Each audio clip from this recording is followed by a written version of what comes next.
What did you guys get to deal with tonight? Love it.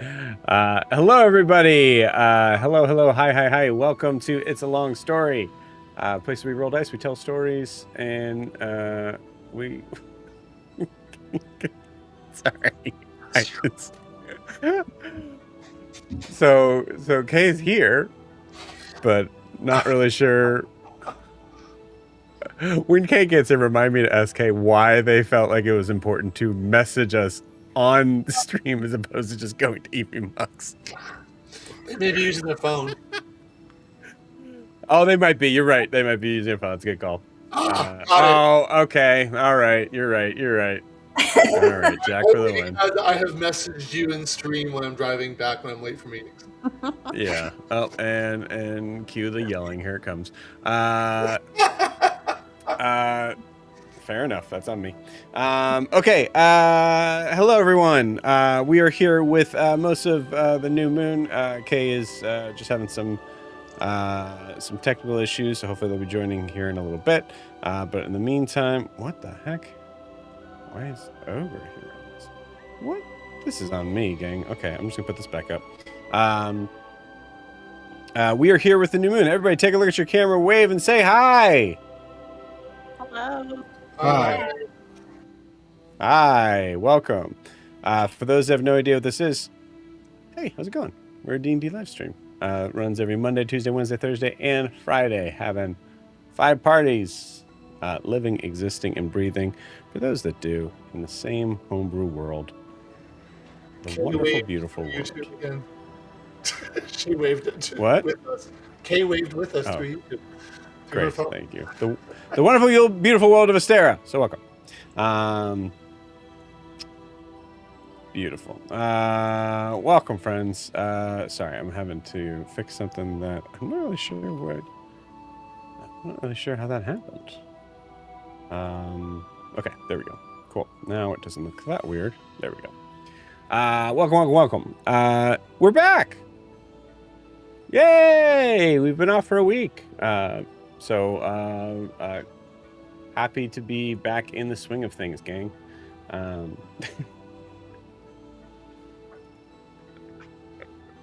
This is not what the stream is used for, gang, but I do love it. They started it. This is great. So many inside jokes. Yeah, so announcements. We're back. I was off for a week. It was a fun little week. Super exciting. But I'm also, honestly, glad to be back. To be honest with you, I am still, still trying to kind of reconnect back into DM mode. But it's been a little bit of a struggle, not too much. But yeah, announcements.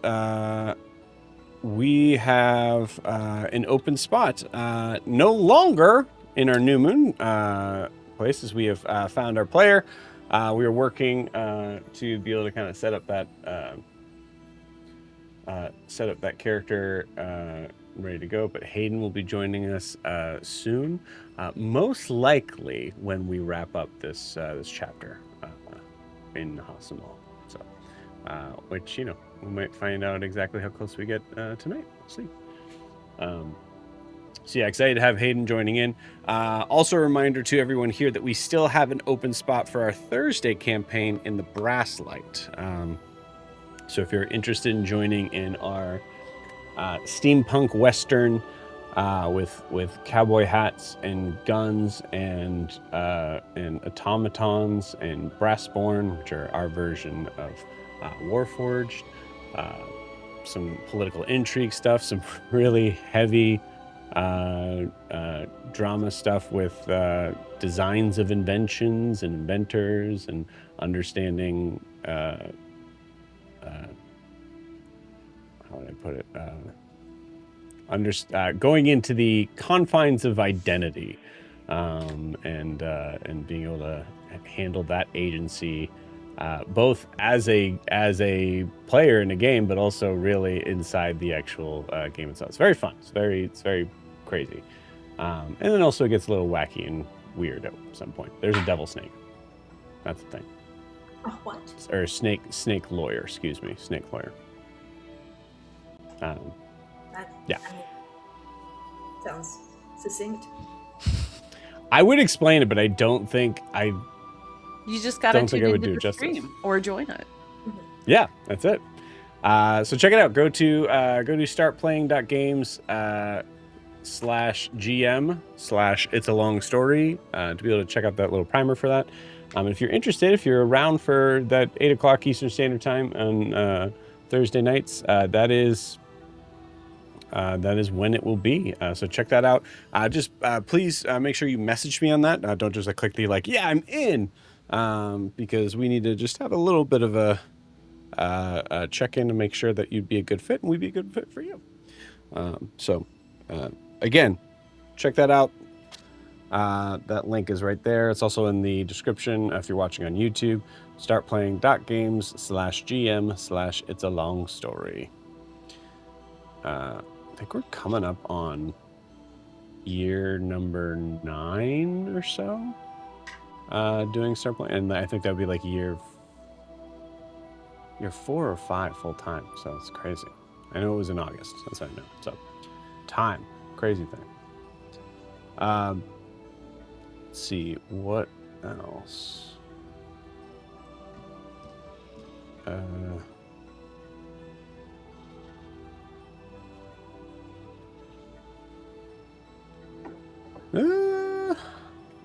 What else, gang? What else am I missing? To thank our sponsors at Lorify. Yeah, I think we'll just move on to that. Yeah, so our sponsor of the year, big shout out and thank you to Lorify, as they are awesome, they're amazing, and man, I don't know how I would get back into. I don't know how I could be able to get back into the saddle without them. So thank you so much. What is it? It is a note-taking tool that takes the notes for you, so you don't have to do it. All you have to do is just have the audio recording of the session. You take that audio recording, you plug it into their browser-based app, so there's nothing really to download or anything like that. And within minutes, you get a nice, clean, concise summary of everything that happened during the session. I believe that's most likely what we'll be hearing from tonight, as well as specific sort of tabs you can look in to see specific details of new NPCs that were introduced, all that good stuff. Some quotes from the scenes, which are always really fun. So yeah, check it out. Go to lurify.ai to find out more information on it. Give it a gander and just, give it a shot. Do it. It's awesome. It's really cool. Even if you're, an avid note taker and you love taking notes, I understand. I am not of that world, but I understand. I think that Lorify is also useful for those people as well. So give it a shot. Lurify.ai is the place to go. Huge shout out to Jordan and the team. We love you. That's it. I think that's all we got. Yeah, cool. Kay's still working on being able to kind of set up and jump on in. But also, if you're wanting to support the channel, you can like and subscribe where you're watching this, whether that is on YouTube or Twitch. Normally we kind of I consider my more home base to be on YouTube, but also I know Twitch people would yell at me and strangle me for saying that. So those that are Twitch fans and are on from there, humble apologies. Thank you for watching from there. Also, you can check out our Instagram and TikTok, which just popped up down below there at It's a Long Story _TTRPG. You can stay up to date on any changes that we have, at least big changes for right now.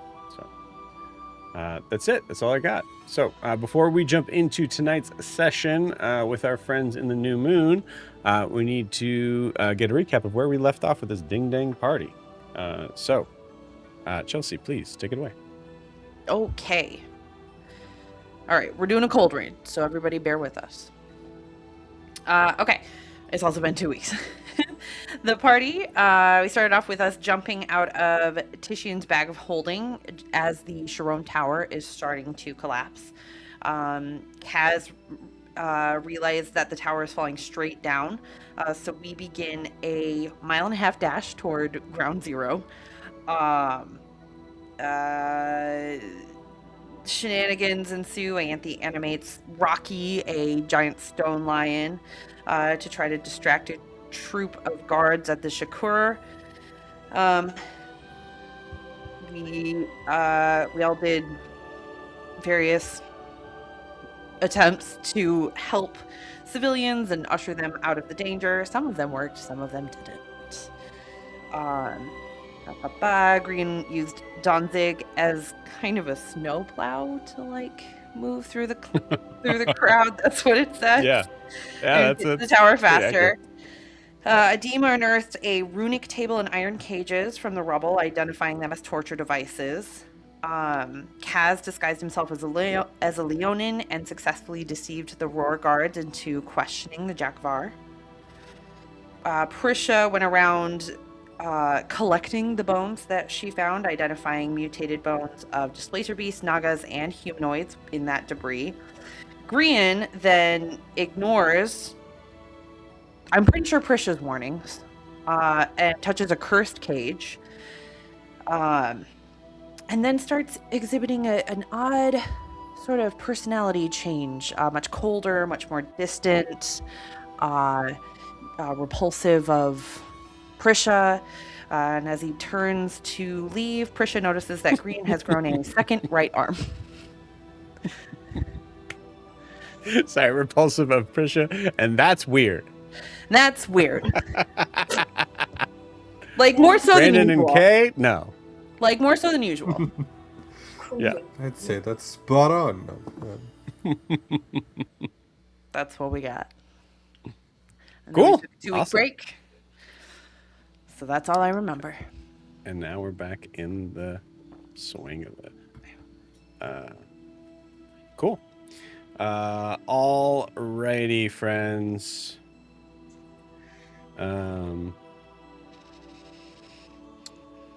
I think we're ready. You guys are ready to play some D&D? Ready as I'll ever be. I'm ready. Awesome, friends. Do you remember what was the last thing I might have said before we jumped off last time? I'm pretty sure it's about Grian's second arm. Third arm?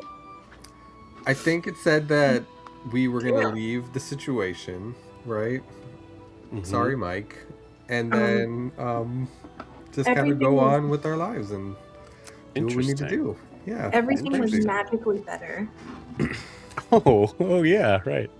Cool. Mm-hmm. These things are true.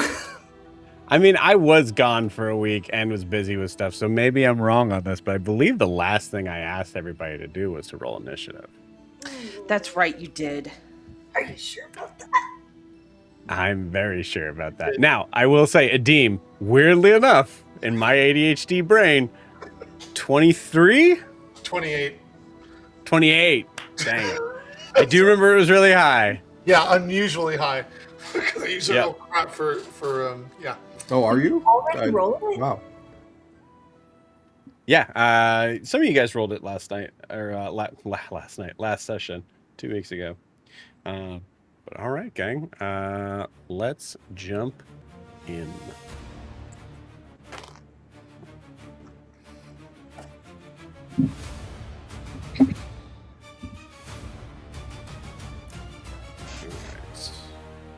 Chelsea back in. Take Kay out for now. Alright, sweet. Awesome. Okay, gang. So here is the scene as it sits before you. I'm going to do one thing here real quick to just one thing. This is the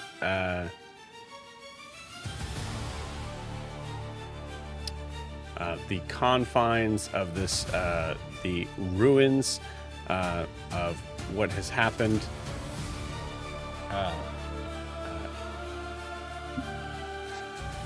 in our destruction of the Shirome Tower. Actually, I'm going to back it up just a little bit here.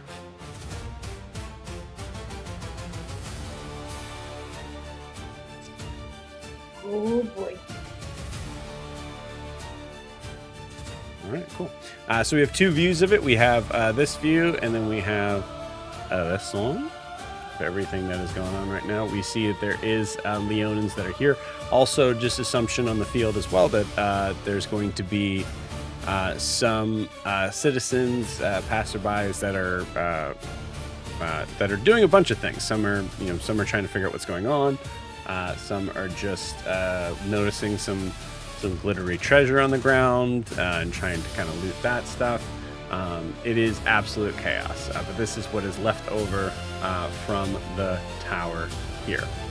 Let's see. Brighten this sucker up just a little bit.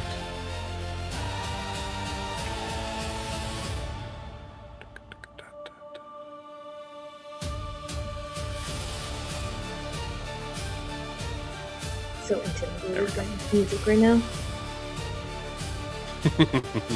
All right, cool. So I have 28 for Adim. This is right. Kaz 19. If that's what you have, then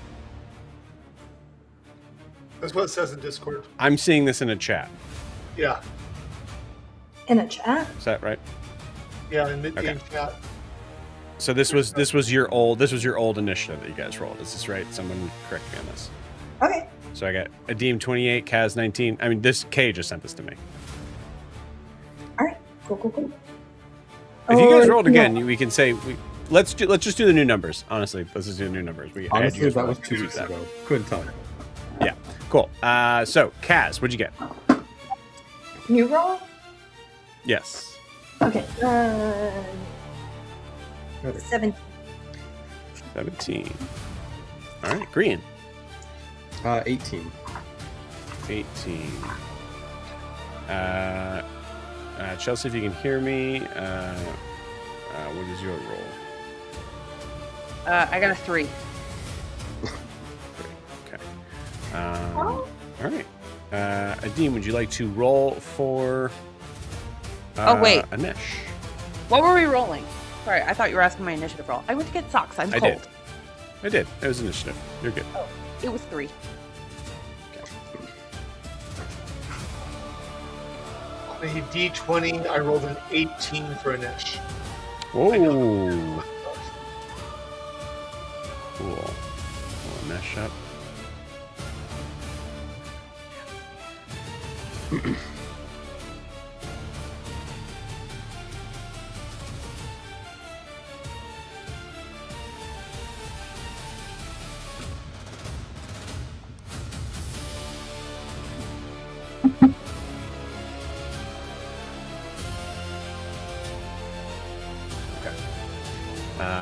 For a total of 23.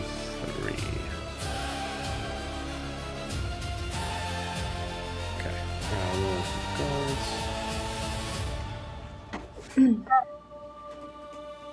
Green, you still got that stat block? Yeah, it's in our chat. Yeah, that's what you're using right now, so just a heads up.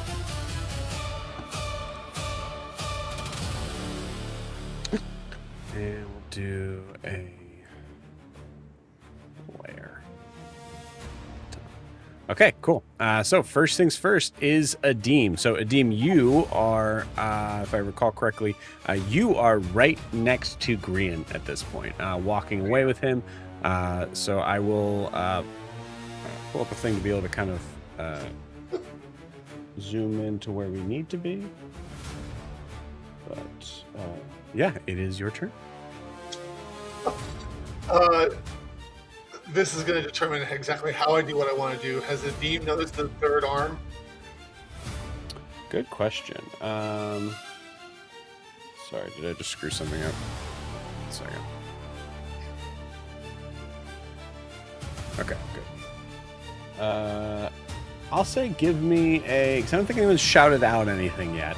Go ahead and give me a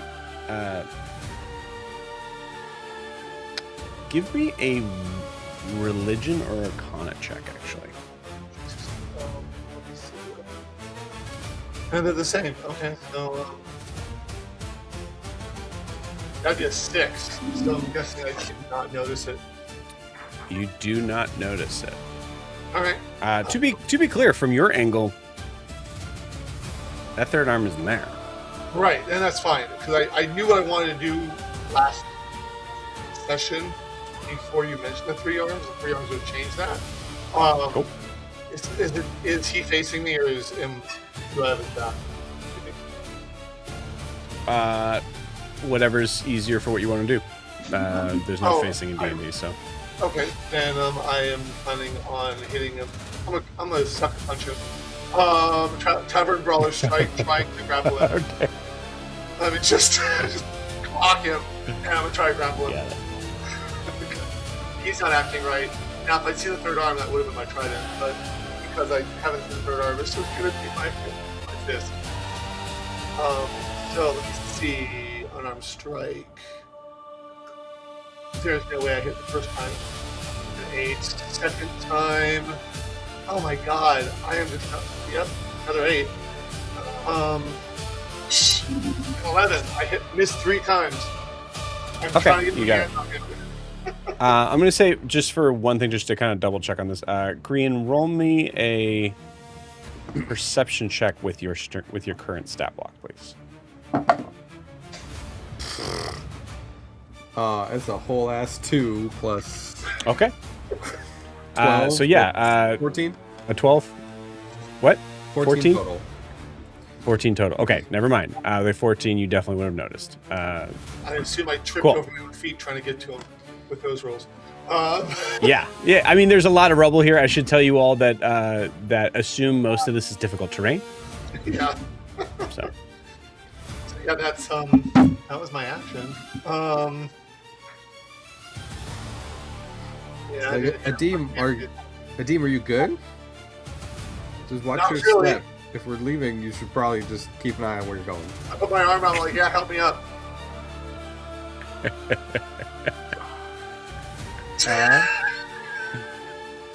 we'll see what happens. Yeah, Yeah, we're in bullet time here, so we'll say that happens, but we don't know exactly what's going to happen yet on this. Also, can we It turn is. the music down a couple notches. It's kind of loud Yes. for me, at least. Yeah. I can hear, but I need to step away. Okay, is that better? Yeah, that's better. Okay, cool. All right. So that was Adim's turn. It is now Anesh's turn. So I'm gonna say because Adim has stepped away, I'm gonna roll to see if Anesh is cognizant enough to kind of recognize what's going on as far as Adim's concerned. So that's a perception check. So DC 15. 9 plus 7, 16. Just made it. Cool. Anesh is going to run over to Grian. 50 fit. 50 speed. I'm going to have Anesh do an acrobatics check to be able to use some of the terrain to kind of bounce around. Sorry, move this to where Anesh is at.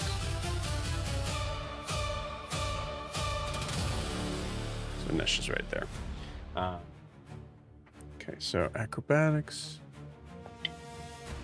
It's 18 on the die. Just realized my dice game's not on polymer. So yeah. So 25.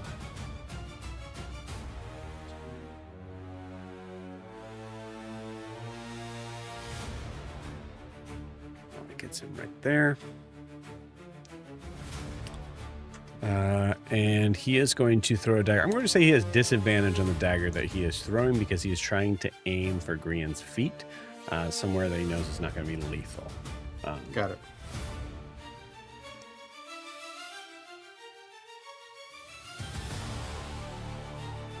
I don't know what your question is, Brandon. You have to be more specific.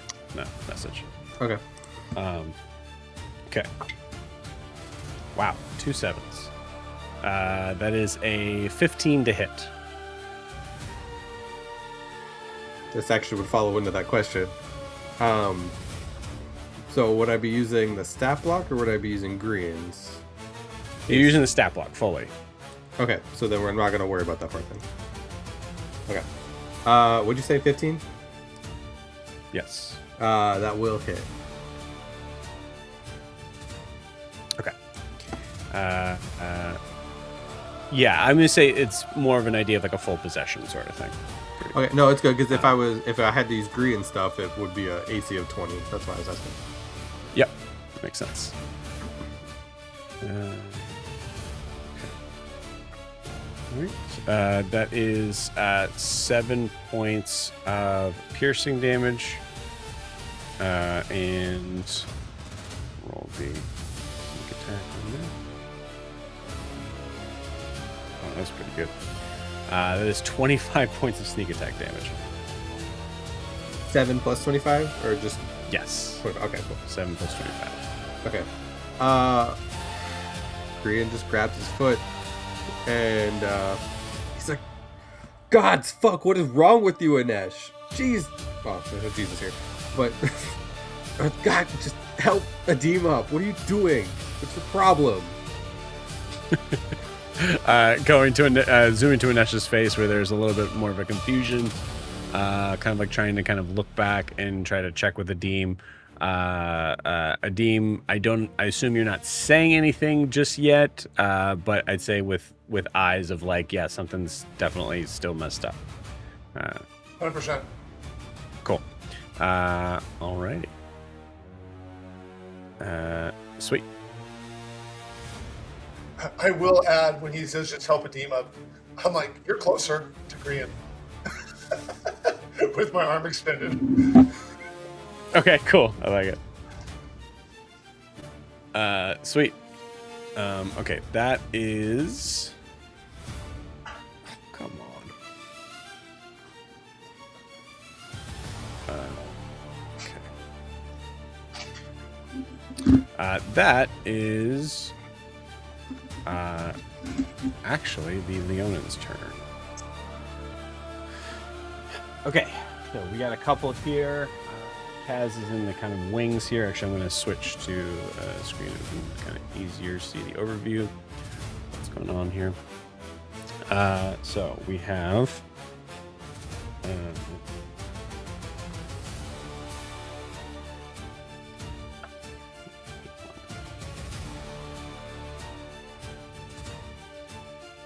Oh, there you are. Okay, so we have a Leonin guard here, here. I don't think the camera's showing where you want it to be. Oh, it's not. No, why Here, didn't things are not It's showing like I'm up not on- seeing the Leonins you're pointing switch to. back? I don't know why I did that. Okay, so here. Here. So 1, 2, 3, all by the cages there. 4, 5.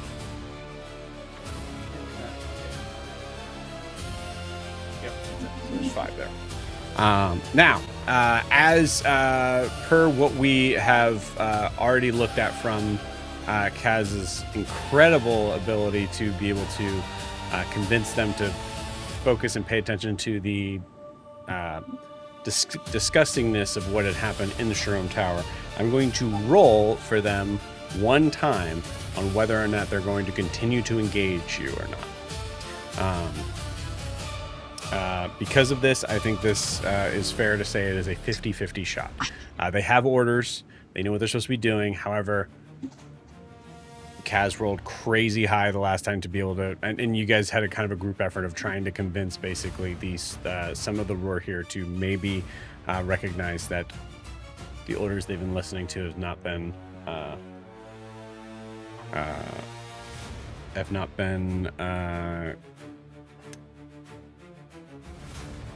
of the confines and design of the roar itself. Okay, first one fails here. So this one is going to stay put.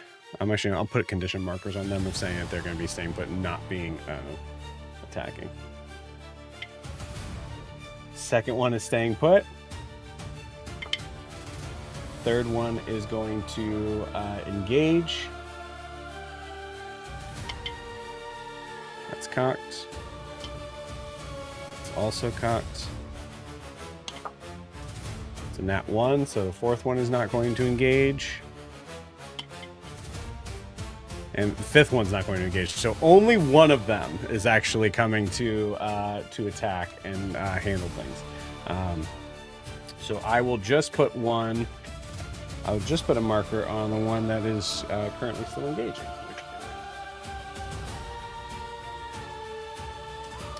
Okay, so that one is going to...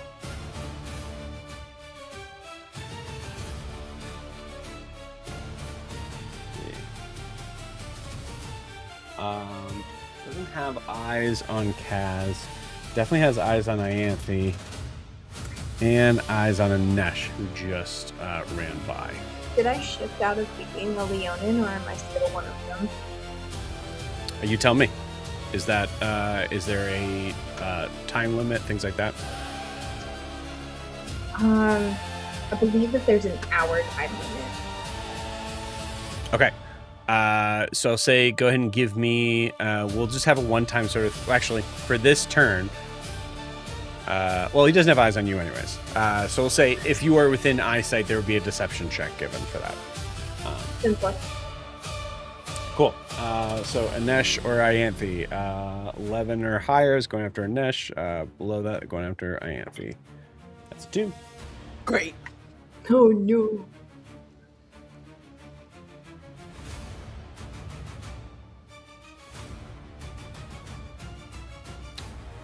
Good thing is these guys aren't necessarily very fast. I'm going to have him make an athletics check to jump to that rock to you. Ooh. Athletics is +7, 8 + 7, 15. Yeah, that just makes it. Okay. Fully engaged with you, Ianthe. Cool. All right, he is going to be making 2 attacks at you. Okay. I'm really so bad at attacking you guys. It's bad. That is the highest one on there is a 12. 3 and 5. No, those do not hit. Cool. Is going to, as a bonus action, is going to roar at you in a big, booming voice, yelling at you to stand down. I need you to give me a wisdom saving throw.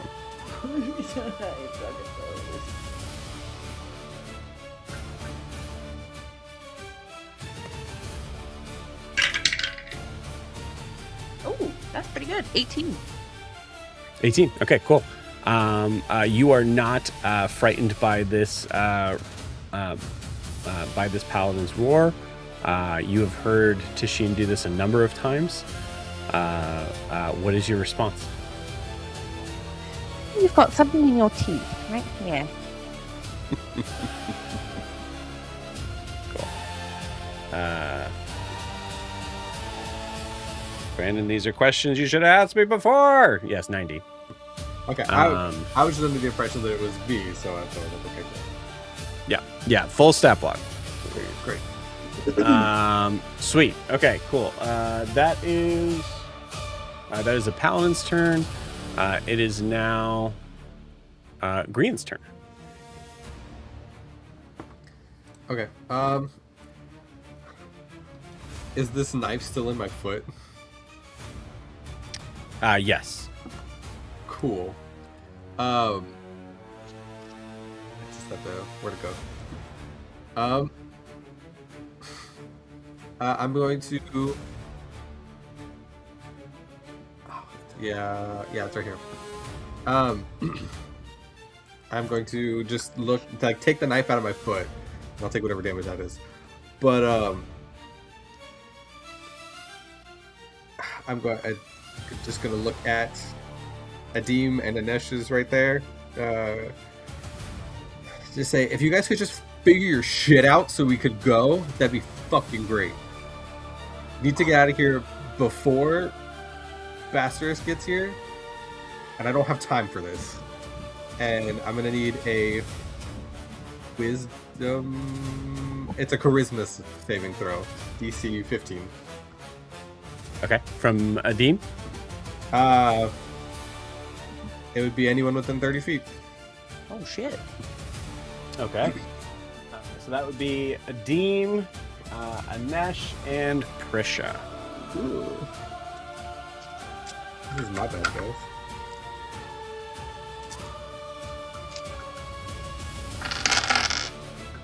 Oh no. I got a 6, so nope. Oh no. Oh no. Y'all know how charismatic Adim is, so. Am I allowed to just take the average? When you're the one with a boyfriend, you must have the Absolutely highest not. No, you absolutely need to roll. Adim has abs, not charisma. Oh no. Oh no, Anesh just likes you for your looks.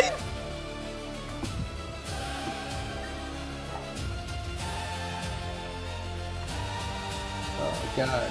Crazy, you deserve better.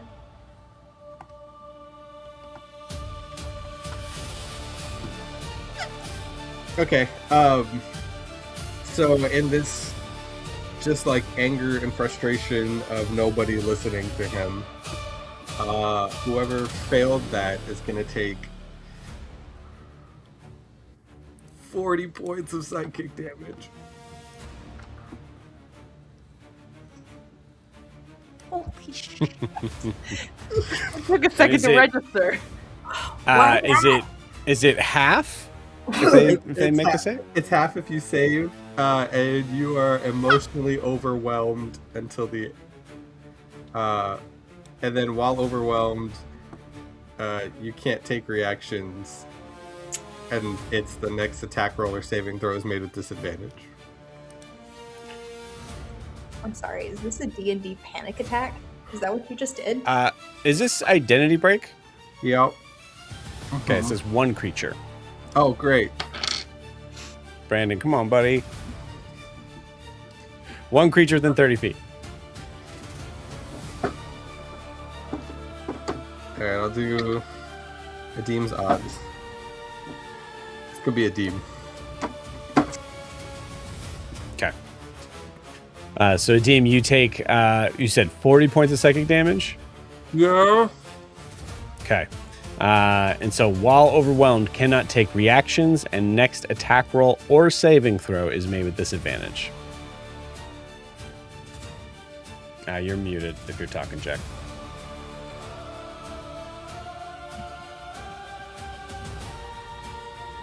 Brandon, could you please describe that other part about being emotionally overwhelmed for a moment? I will allow. I'm gonna take over here and say you tell me how Adim gets from that, because it just says emotionally overwhelmed. He's angry. Okay, angry. Yeah. That's great. Oh yeah. And let's see what that does, because you've never seen these tattoos before. Woo! Oh, it's fun. We're having fun, gang. And then, Welcome back. I guess for my movement, I'm going to, I guess, move 30 feet towards the nearest exit. Okay, cool. I'm gonna have everybody that was within 30 feet give me a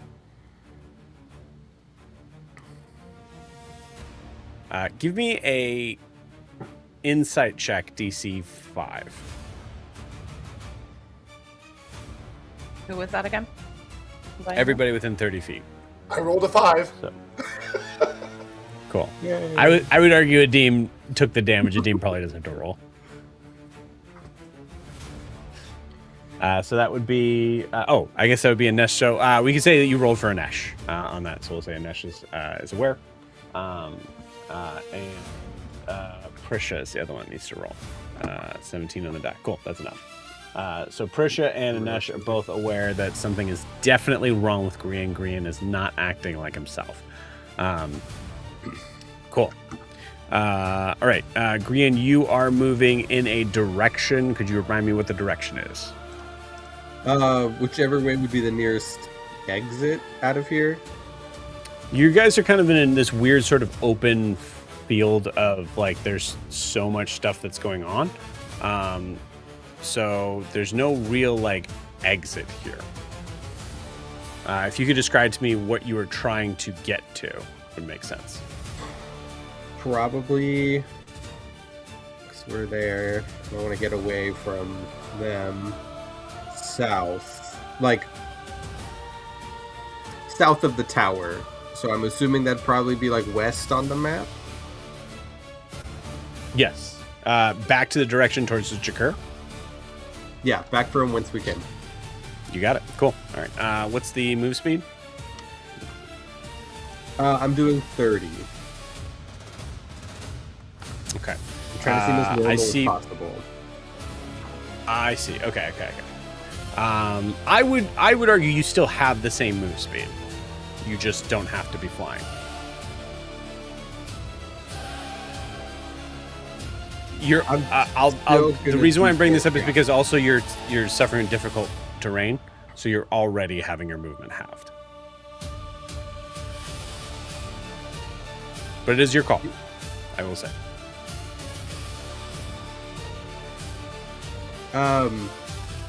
Yeah, you know what? I'm going to take the 40. Cool. And the way that I would describe it in game to be kind of like is that Grian kind of like is walking with a limp for being stabbed in the foot. And so he's not technically going as far as he could, but he's still going. Sweet. I love it. Yeah, nice. Cool. All right, so that is 40 foot Moosey becomes 20, which gets you there. Cool. Does that end Grian's turn? Yes. Sweet. All right, I think we got Kay back, and possibly just in time. So yeah, Kay, you are aware for sure. I'll say actually, Kay, for your Prisha, for your role, you notice that as Grian is limping, Grian is like reaching down to a leg.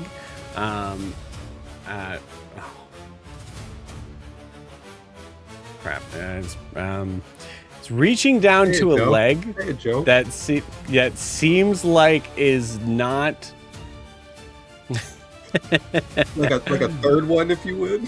It looks like for a moment that Grian does have a third leg that they are reaching out to.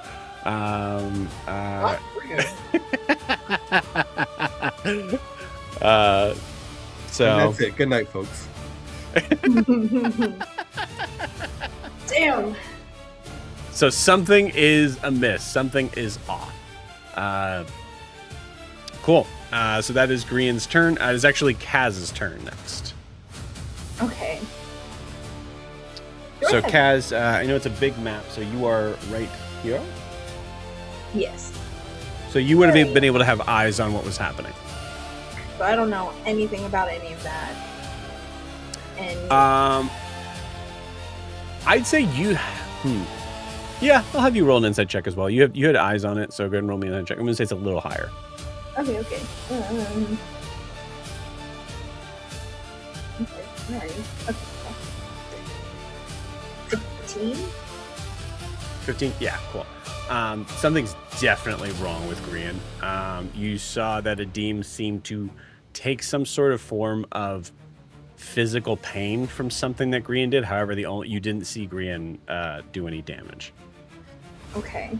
And did I have eyes or ears on the Leonin with Ianthe?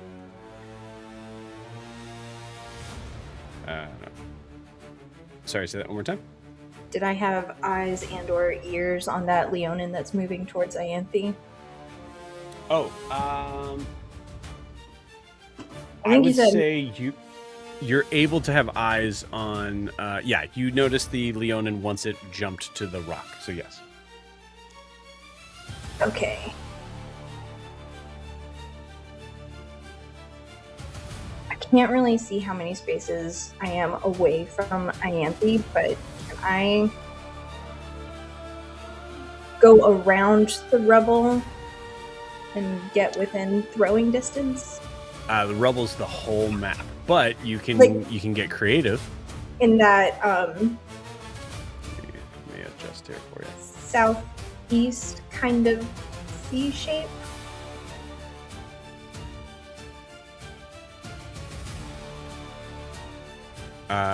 As far as difficult terrain goes, you are. This entire map is difficult terrain. Oh, okay, not just like where rocks are. Okay, Correct. Yeah. Anywhere you would see rocks, which is the whole thing. 10-4. Cool. Yeah. Can I head kind of in a southeast, get him in my vision, and throw some blades at him?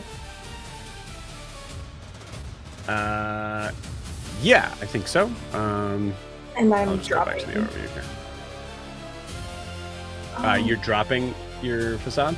Yes. Okay. What's your move speed? 30? 30. Okay, cool. I don't. Can I bonus dash? You can bonus action dash, yeah, absolutely. So 60 feet would allow you probably, like, if you still wanted to kind of go around, like the south end here, you can definitely get within throwing distance. If you wanted to be a little bit more, a little bit closer into the mix of what's going on, it would be simply an acrobatics check from you to be moving pretty much the same distance but closer into where you're able to You do know stuff. what? I'm feeling confident on that athletics check. Let's go ahead and do that. You got it. Yeah, athletics or acrobatics.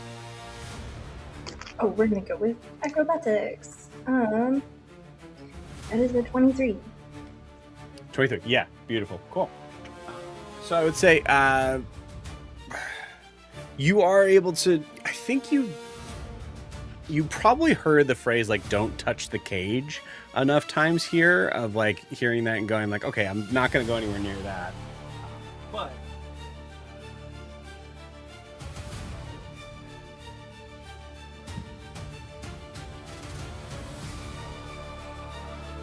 you can get there, which is plenty of room for throwing distance there. If you wanted to get a little closer, you're just going to be getting closer.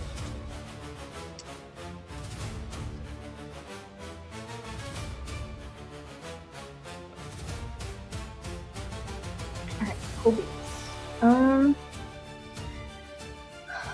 Let's throw a dagger.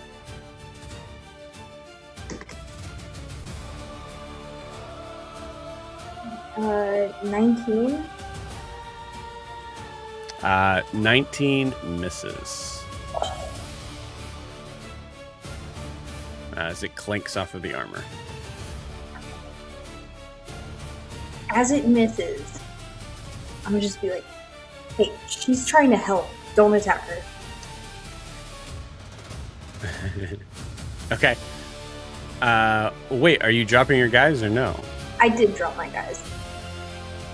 Okay, so you're actually trying to kind of like convince, like, hey, I'm the one you want to fight. Yeah.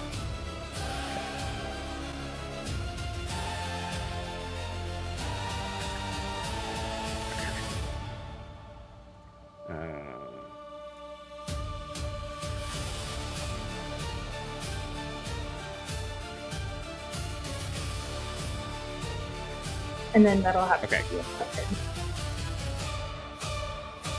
All right. Yeah, I'll say that's enough to be able to like have the to definitely be noticed by the guard. He's not gonna necessarily just like turn his back fully on Ianthe, but yeah, definitely notices you're there. Is that end your end Kaz's turn? That is it for me. Okay. All right. It is now Prisha's turn. Ianthe is on deck.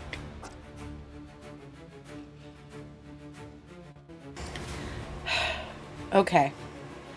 So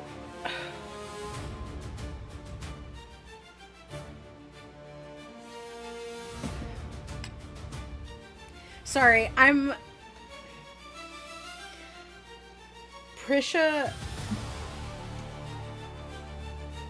Prisha is going to try to get as close to Ianthe as possible so that she can protect her. Okay. There's no way you're gonna be able to get there this round unless you want to. Even dashing you might be able to get there halfway. Cool. What's your dash? We will dash and just call that my action. I believe it's 60.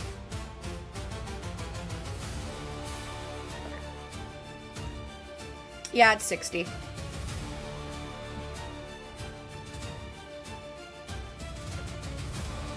$30 does get you there.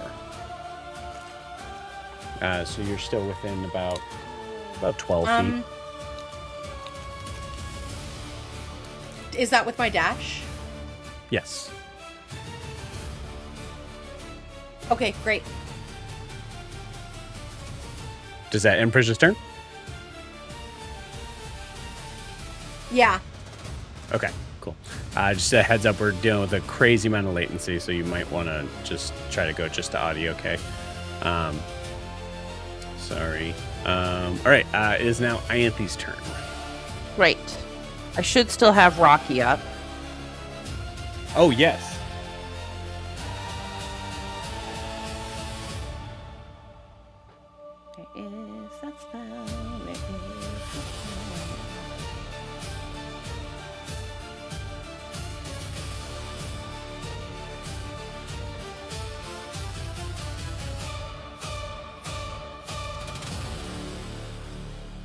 Sure, I had a stone lion somewhere, but for the sake of time,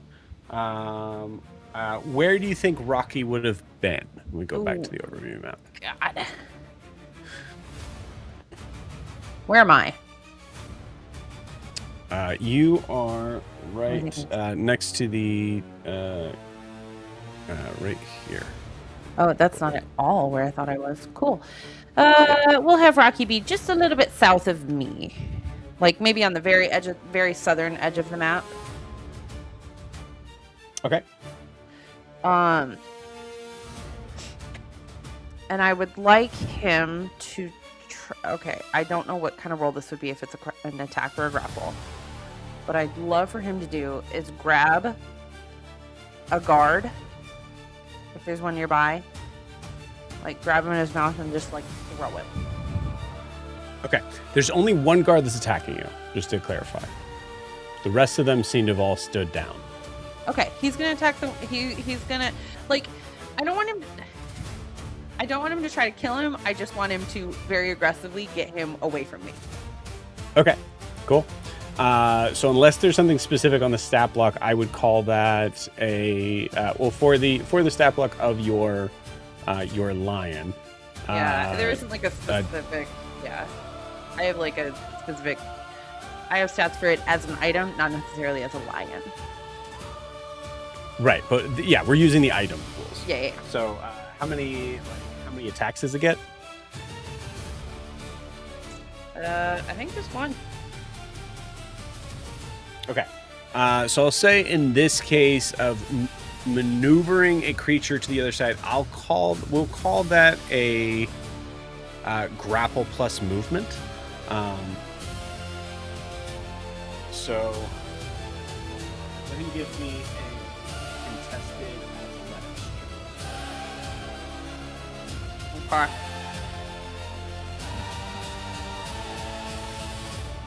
Sorry, adjust the camera here.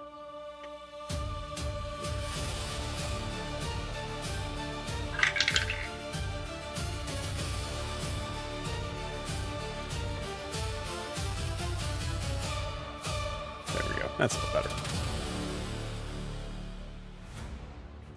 Okay. I got a 20 total. Oh, I rolled so low for the paladin. Yeah, that works. So the Yeah, 20. Sorry. 20. Okay, cool. Yeah, so 20 succeeds. Go ahead and describe what happens with the guard as the guard is basically pulled off of the rock where you're standing. Okay. We're gonna back up just a little bit to when it attacked me, and he tried roaring at me, and I gave him attitude, and then I like gesture at Rocky. I'm like, could you handle this for me? And he just kind of picks him up like a lion picks up a cub, and then just not gently, but not to like kill or anything, but just sort of chucks him like to the west, and it's like, you need to go be over there now. Okay, beautiful. Man, gang, I'm so sure I have a stone lion somewhere. It's gonna kill me when I find this later. Cool. So yeah, so grabs the guy off of the ledge, throws him back down to the ground. I'm gonna argue with how bad I rolled. That's gonna definitely knock him prone. Sweet. Hell yeah. So that works. Anthea, it is still your turn. It is still my turn. I don't know what to do. I don't think I have figured out what's going on with Green yet. I just know he's being a bit of a dick right now. Would you have eyes? Prisha absolutely said last session that there was something going on with Brian. Oh, you did? I don't know. I couldn't remember. You also do I have think she eyes on said the there's demon. something A happening. Yeah. So you're able to notice that something's going on. Okay. I think I'm just gonna telepathically talk to Prisha so that Green can't hear us. Do you think it's magic? Can she respond? I think so. Yeah. I've lost yeah. track. Also, Green's pretty far. You don't necessarily have to telepathically. Green's all the way over here, which is I'm circling him and he's not even showing up. Great. Then I won't bother with the Great. with the telepathy, and I'll just say, "Do you think it's magic?" Oh, the answer is most certainly yes. Great. I'm on it. I'm gonna start making my way over to Green. Okay, you got it. I'll protect you. Go ahead and what is I'm your like what is your 60 move feet speed? away. 30. I do 30. technically have my action, so I guess I could dash. Oh yeah, if you have your action to dash, that makes sense. Now remember, Yeah. so that means that your 60 will become 30. So that's Yeah. the difference. Yeah, right? that's fine. Because Rocky is a bonus action. Sweet.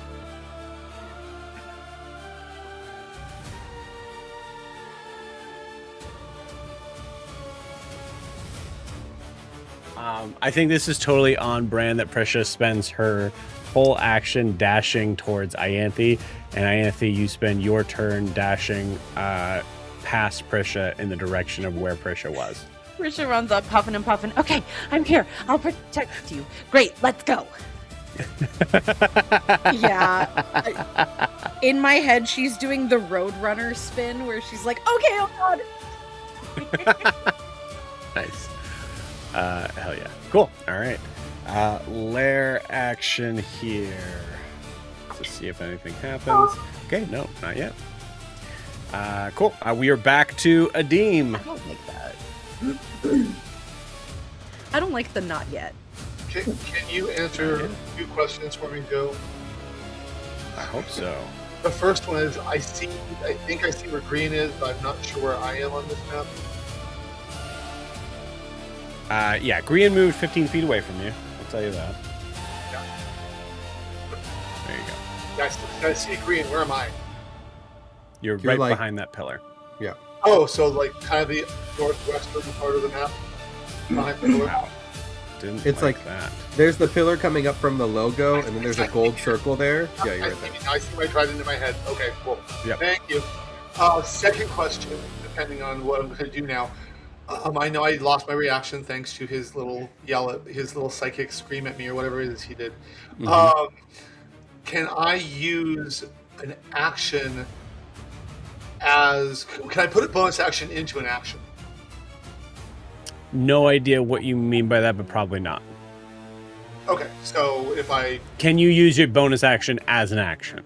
yes, so instead No, of taking unfortunately two not. actions, I can't do that. Okay, well then I'm not going to do that because he messed with my mind and he's so emotionally overwrought. So Dean just looks up. His tattoos were glowing green because he was trying to save people. And Hell yeah. they glow, his eyes and his tattoos glow a bright red. And he says, give me green back. And there is an anger there that is like deeper than angry teenager. There is something at play there that is Hell yeah. he's not in a good place. And I'm going to take out my chakram and throw it at Green 3 times because he's within 20 feet of me. Okay. So I know the first attack has disadvantage, but Yes. the next two don't. So, Yep. let me see. So first attack at disadvantage. I will take the 13 as the lowest. I'm sure that misses. Correct. Okay, second attack. Let's see if it hits. Does a 28 hit? Oh, I'm sorry. Does a 30 hit? Because I have Yes. +2 because my tattoos are red. Okay. So number one, the damage for that is it's only 8. But could you please make a wisdom saving throw? I want to know who's possessed you.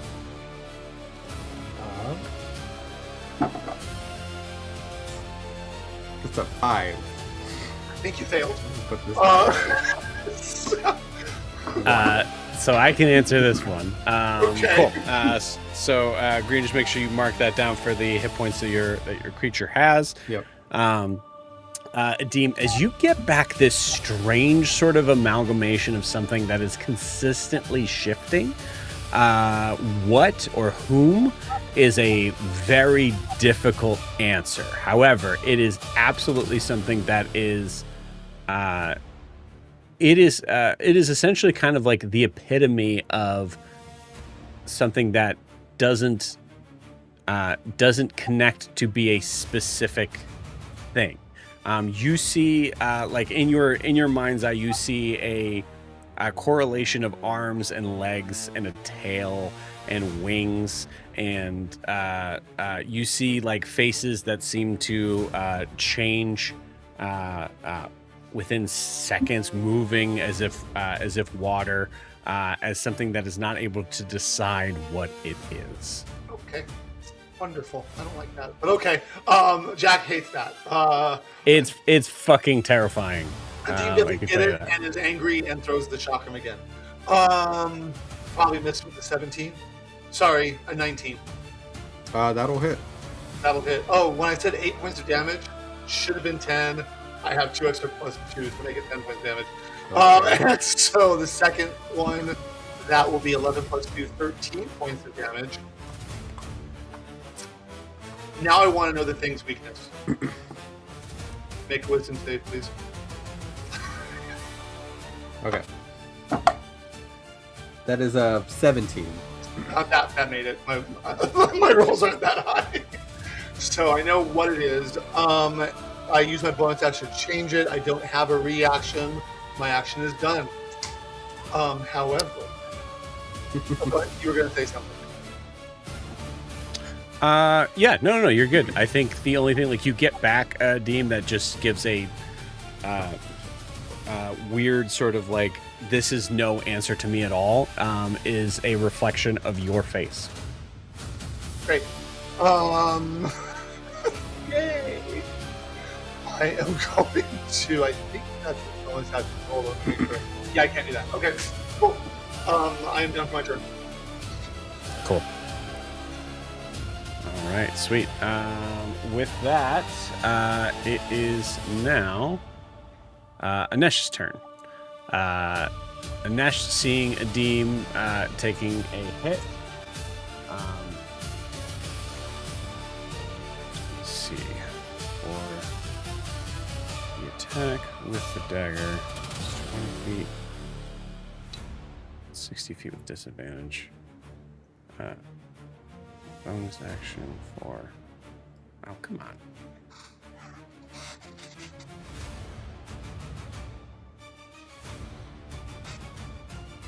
This is a fun little thing that I have to shenanigans myself with. So steady aim is a bonus action. You give yourself advantage on your next attack while your current play. Uses bonus action. So it gives advantage.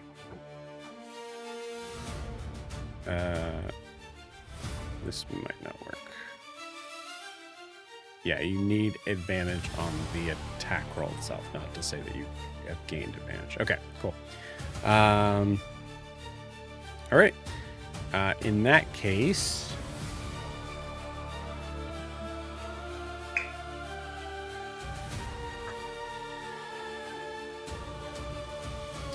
Adim, you're keeping a distance away from it.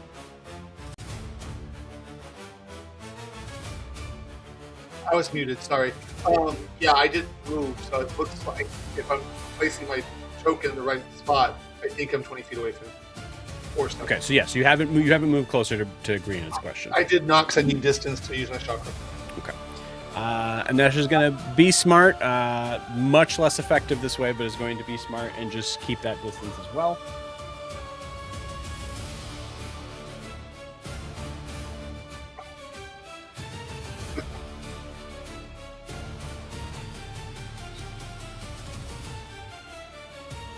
Is only going to move a little bit closer and stay within 20 feet to throw his dagger. But with very little effect here. That is a 26 to hit. That'll hit. Which I believe hits. That is 7 points of damage. Alright, we're getting... Okay. Getting close? Oh, yeah. Cool. I think, Green, if you want to do the honors here in describing, based on what we've talked about, what is starting to happen to Krian in this moment. If the picturing this is the idea of the seams starting to become undone.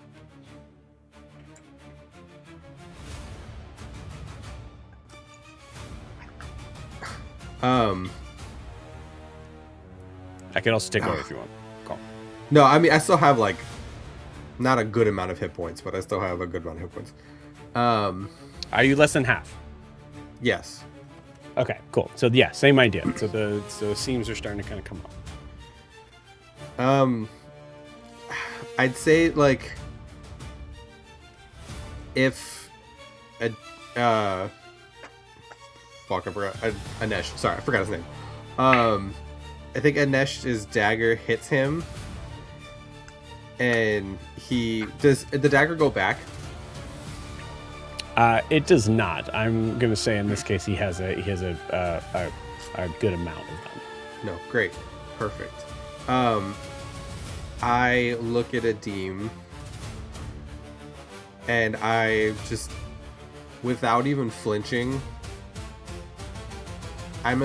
I take the dagger out of, let's say, my shoulder. And without even flinching, and he goes, "Your friend?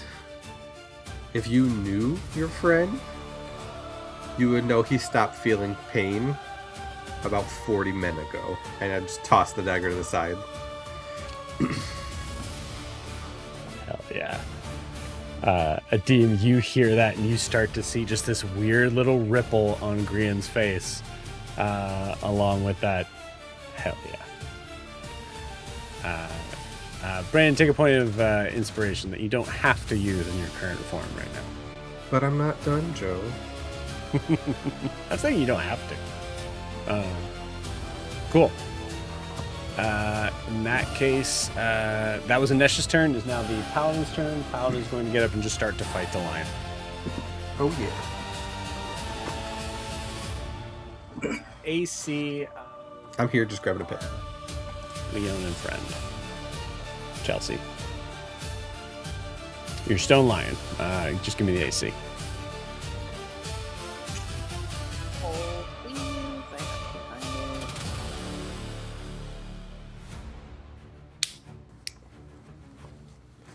it. AC is 10. Okay. Hit points? He has Lord. 80 hit points. Okay. Both do hit, but just barely. Amazingly. Okay, I'm going to take the average for this. 10.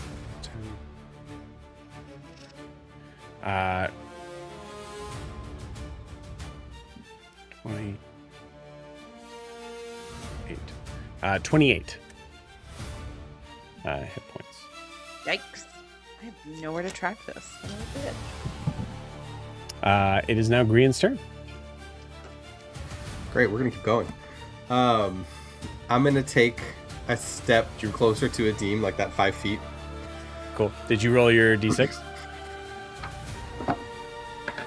As soon as I find it. It's a 2. Great. Okay. Yeah, I take that 5 feet closer to Adim. And I say, okay, stop feeling pain 40. Blah, blah. Did you know that he let a guy slit his throat for 10 gold? He doesn't even know his worth. He was so broken when he touched that cage that I was able to slip in like a giant fucking boot.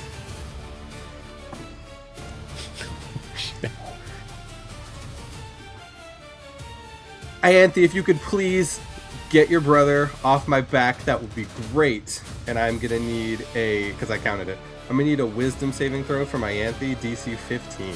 Oh, no.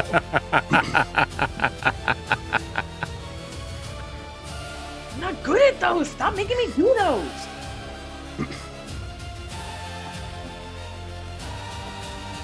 I don't think I want to do this one. I got a 9. Great. You take 20 points of psychic damage. Oh, no. And it's a charm, so if you are, I don't if think you do have that whole thing, I don't think I'm immune to that. great. And then you are charmed, I'm assuming, to my side now. Oh, no. I'm going to say this is equal to a command here. So you can command Ianthe to do something. I'm going to turn back to Adim. You know he holds back in a fight, right? He saves just enough of energy in a fight to make sure you guys don't die. He has no fucking idea what he's doing. But I don't have to worry about that. And I'm gonna go ahead and turn around and take the rest of my, 15 feet now? And start moving away. I say, you aren't really hiding who you are, so you can fly. Fly would not be, would not have, give you disadvantage on movement, or whatever called, difficult terrain. Which also includes hovering. Like, so you could just be moving that distance, just with that. You tell me how far you want to go.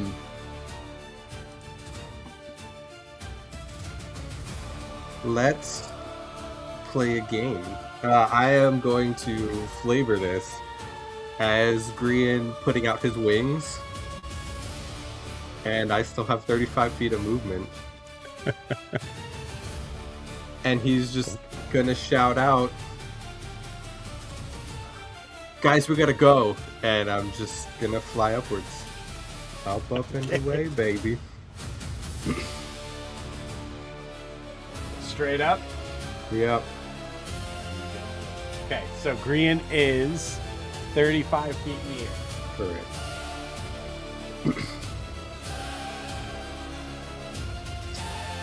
Hell yeah. Beautiful.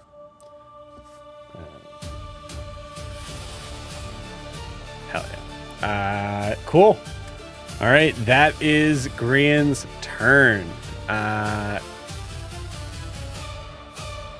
Because it is definitely Grian in there.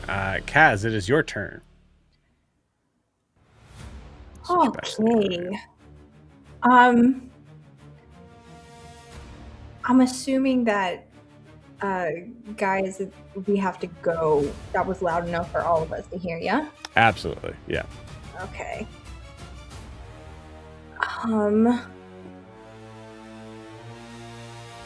Okay.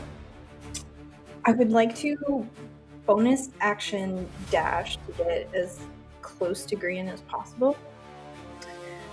And I want to use a psionic energy dice to reach out to him telepathically. Okay. Just a quick reminder thing of if you were using your psionic dice to teleport forward, you would not be dealing with difficult terrain. Just a heads up. Yeah, but I only have so many dice left. Cool. So you're moving. So bonus action dashing. So that's a total of 60 feet. Yes, which I guess is now 30 because of difficult terrain.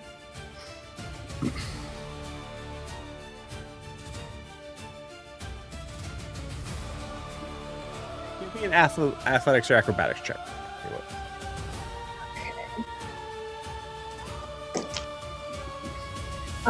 Natural 20 for a 33.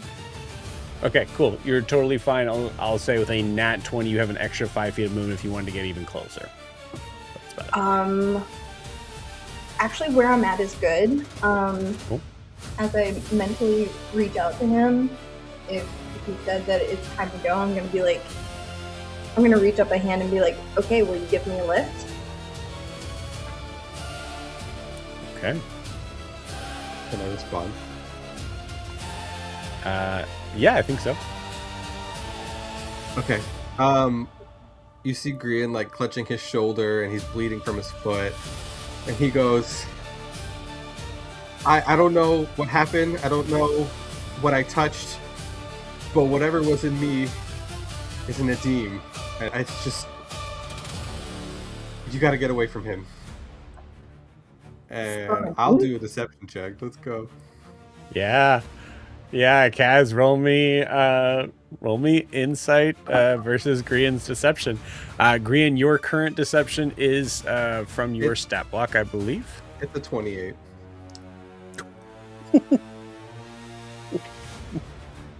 Brandon's having fun with his stat block, gang. Brandon's having some real fun with his stat block. Well, that's a 16. Cool. So 28, yeah, 20 of 16 is above my homebrew ruling, or my homebrew ruling of this is saying that's by more than 10. Kaz, your actions would dictate that you fully believe him. Oh yeah, and I would probably say something into the rock to everybody if I can. Yeah, I love that. Guys, I think I got a hold of Grian. He said that whatever it was, it passed into a deem. Hell yeah.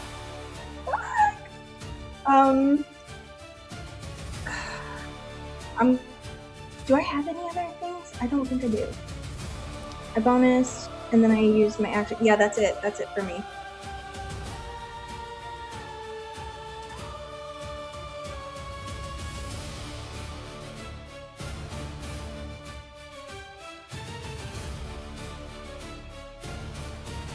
Okay. Cool. Brandon, check your messages. Sorry, I completely forgot this very important thing that I just sent to you now. Apologies. That was not clear on my end. Prisha, it is your turn. Combined or separately? You're both dealing with, like, yes. Perfect. Yes. Got it. Well, this This was not as helpful as I hoped it would be. Okay, I was looking something up and it wasn't as helpful as I hoped it would be. Okay,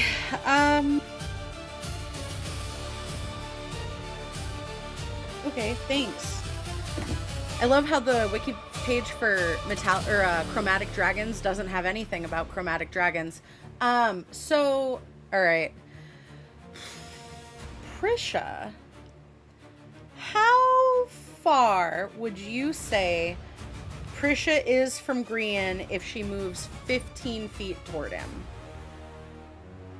Like if she takes her movement. Okay. 15 feet. I would say 10, 15, 20, 30, 50, 35, 35 on top of that.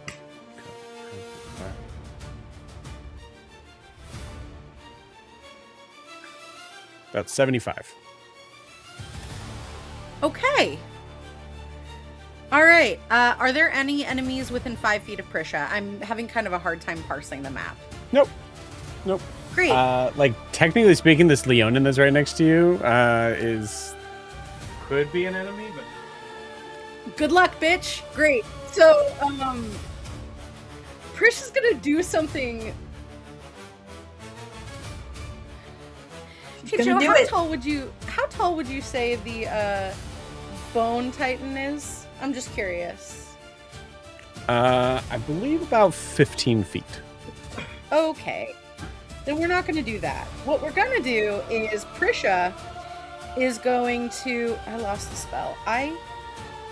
D&D Beyond on mobile is rough. Ianthe, you're on deck. Okay. Prisha is going to hunker down. She's going to plant her feet.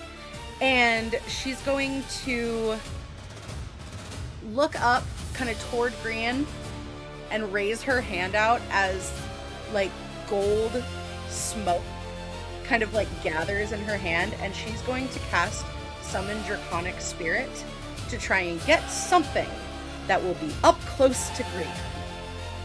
The spell has a 60-foot range, so my guess is that I want this dragon under him, like just under him, if possible. And she's gonna cast with a gold dragon.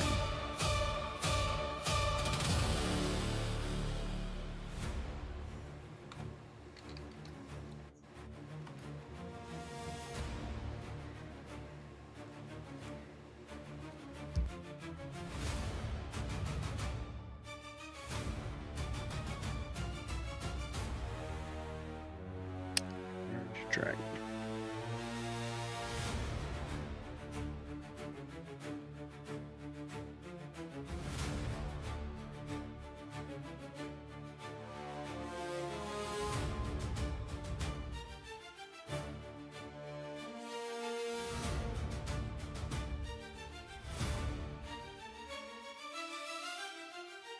Oh, she should have done a gem dragon. I didn't look at it that closely. You can still do it. Yeah, Bummer. It's still your turn. You can say it's a gem dragon. Okay, yeah. Instead, she would like to do a gem dragon. And in that spell, I get to take one of its resistances as one of my own while it's summoned, and radiant, baby. Resistant to radiant damage. Sweet. Okay.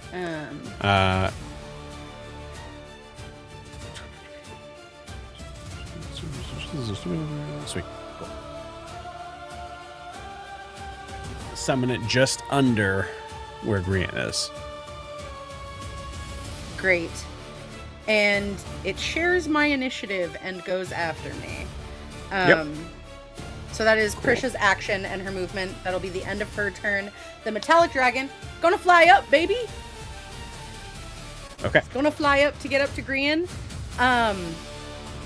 And ideally, what it would like to do is grapple Grian to the ground. Like, claws around him, dive bomb.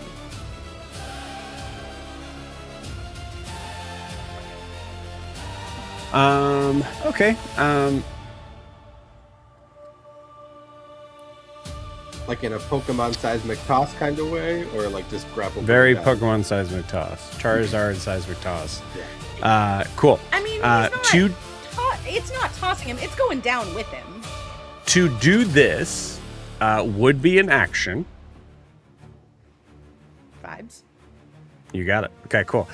So this is an athletics I hope check. it would be. An athletics check for the Draconic Spirit versus Grian's athletics or acrobatics. Athletics is strength, correct? Yes, it is. Wonderful. Let's go, baby.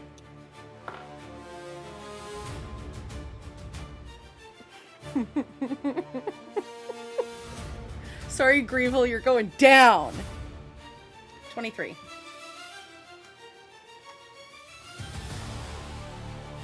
Oh, it's a 9 against my acrobatics.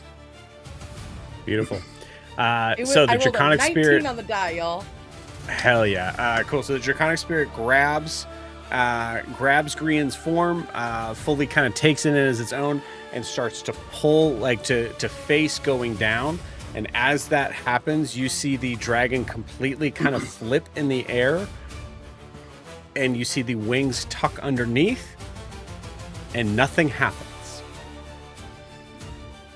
As Grian has the hover ability in this form. So Grian cannot be forced to the ground. But he can be forced closer to the ground? Nope. So the dragon's just like bundling up around him.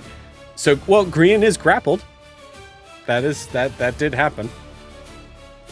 Which does make Grian's move speed 0, which is useful. I guess that is useful. Yep, and I do not have a bonus action with this creature, so that will be the end of Krisha and her gold dragon's turn. Topaz dragon's turn. And I really just want to like point out the optics of like a glowing golden Grian with golden wings and a golden reflective ass Zajar ass dragon just like curled around him. It's Grian shiny. looks like a god. You're welcome. I love this. I am also checking to be absolutely certain to see if there's any specific rulings on this, but I'm fairly certain hover means you cannot be forced down. There's like 2 versions of fly. So I'm checking that as we speak. But in the meantime, Ianthe, it is your turn. I don't know what I'm supposed to do. I'm charmed. I don't know if I'm supposed to fight people. Grian said, what was the last thing that Grian said? I believe I asked Ianthe to get your brother off my back. Great. Got it. Yeah. On it. Okay. Rocky is going to do the same thing to Adim and try to pick him up and move him. Oh, Rocky is nowhere near. What's Rocky's move speed? 100. No, it's not that. I don't think he's that fast. Oh my goodness. 30 feet. Yeah. All right. Well, he's gonna start. I moving over can here. move him, but it's he's also in combat with a lion.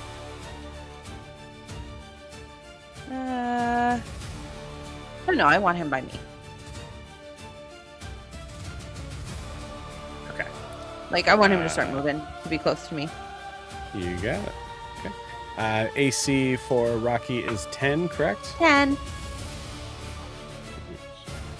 Just barely. Rocky takes another hit, which is 14 points of damage to Rocky. Ouchie. I'm just keeping track of it on a post-it. Rocky's move speed is 30, correct? Yes. Okay.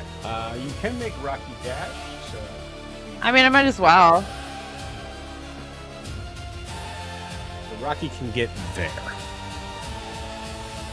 They're pretty close to you. Pretty close. All right, we'll work with that. We can work with that. And then, well, I was told to make Adim go away, so.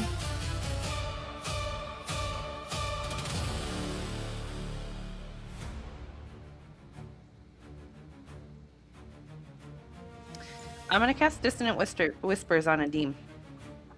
Okay. I'm so sorry, Adim. I'm so sorry. What do I roll? I have to. It's a wisdom save. DC 17. what? 17. Okay. Nope. 4. Oh no! Ooh. Okay. Oh, I don't have enough fixes. Oh, yes, I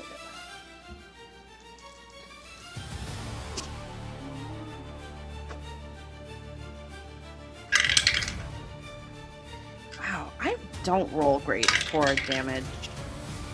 11, so you're gonna take 11 psychic, I believe. Psychic. 11 psychic. Everyone with psychic damage today. Okay. This is not a good day for a team. Okay. This is not a good day for a team. You have to use your reaction to move as far away from me as your speed allows. Where are you? I don't know. Oh, I see where you are. Perfect. That puts me in Grian's in that direction. Thank you. Pulling towards you, right? Towards Ian. No, away from me. Away. I did a bad job. Okay.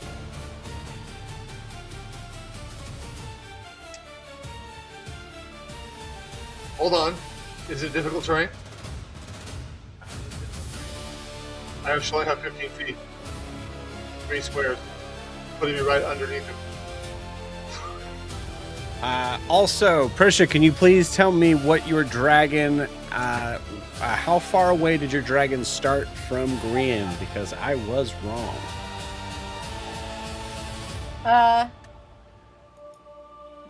It started right underneath him. Because it was within How 60 far? feet of How me. far? And you said, oh, well, how far was Grian flying up? 35. Oh. Yeah, fair. I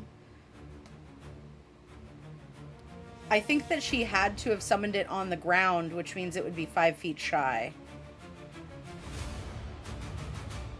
Because somehow this creature only has a 30-foot fly speed, despite being a large creature. Oh, I see a 60-foot fly speed. I'm looking at the Draconic Spirit stat block in the spell. Yep, 30 feet speed in general. Fly speed is 60 60-foot feet. fly speed. Okay, then, yeah, that would have been like she would have summoned it right under his shadow, and it would have flown Okay. 35 feet up. Okay, so it flew 35 feet up. Okay, so therefore, this may make little difference, but yeah. So this is essentially dragging. So can't pull him out of the air to have them tumble down to the ground, but the dragon can drag Grian closer towards the ground, similar to like just dragged force movement in that way. So that would be half the speed. So if he flew 35 feet up, he can move 25 feet down, half of 25, we'll call it 15. Okay, yes. So Grian is pulled 20 feet. Or 15. Yes, it's pulled 15 feet, 10 feet from the ground. I asked that, but I did not ask that with that much verbiage. So thank you. No problem. I can't move those, so just know that that Grian, you are. Sorry, Grian, you are 15 feet off the ground, not 10 feet. You're 15 feet off the ground. Yes. Okay, cool. All right, we're learning. Okay, cool. So that was Ianthe's turn. Anything else on Ianthe's turn? No, I think I've caused enough chaos. All right, cool. All right, we are back to the lair action. That is a 5. What does that mean, Joe? What does that mean?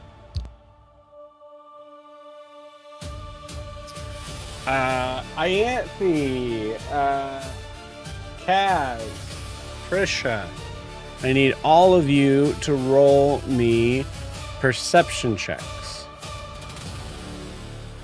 Okay.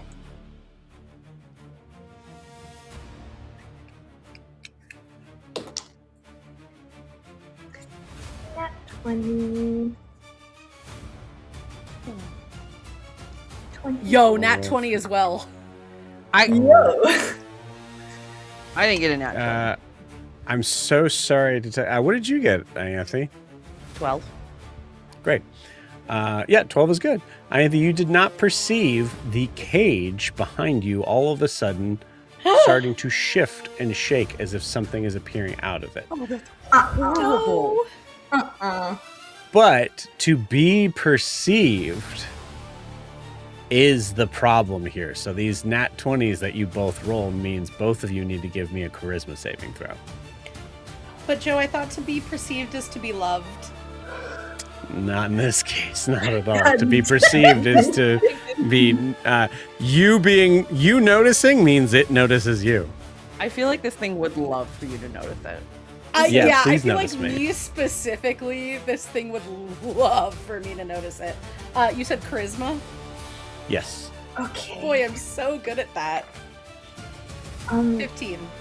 16. Oh, hey! Okay. No, Are any of dang, them I'm right so next to me? I don't Trisha know. is. No.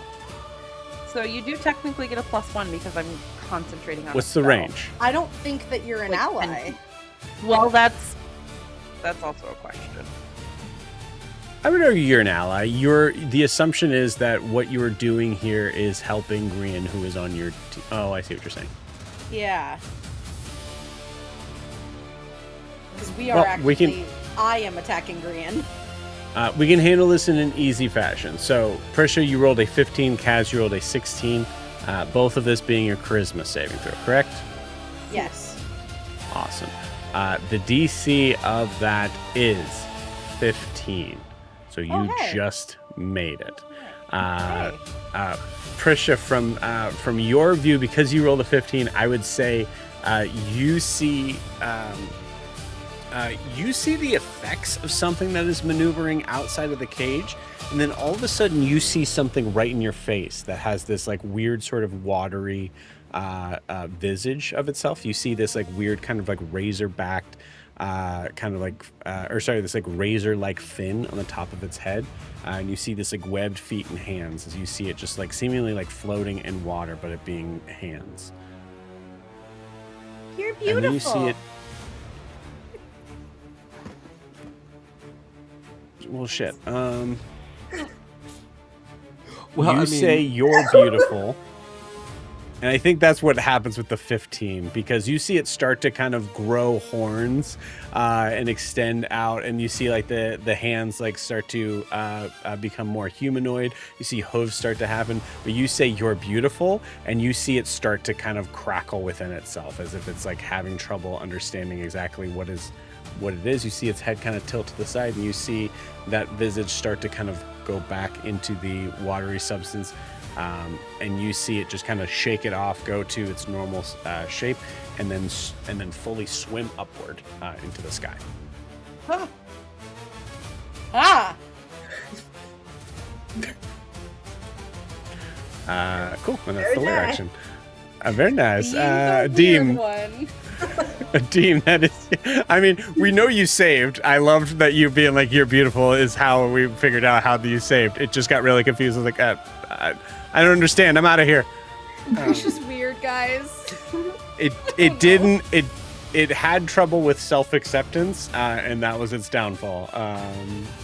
Same. And it's gonna disappear, and it's gonna think about what that meant I to have it. common humanity for that. I have a lot of common humanity for that.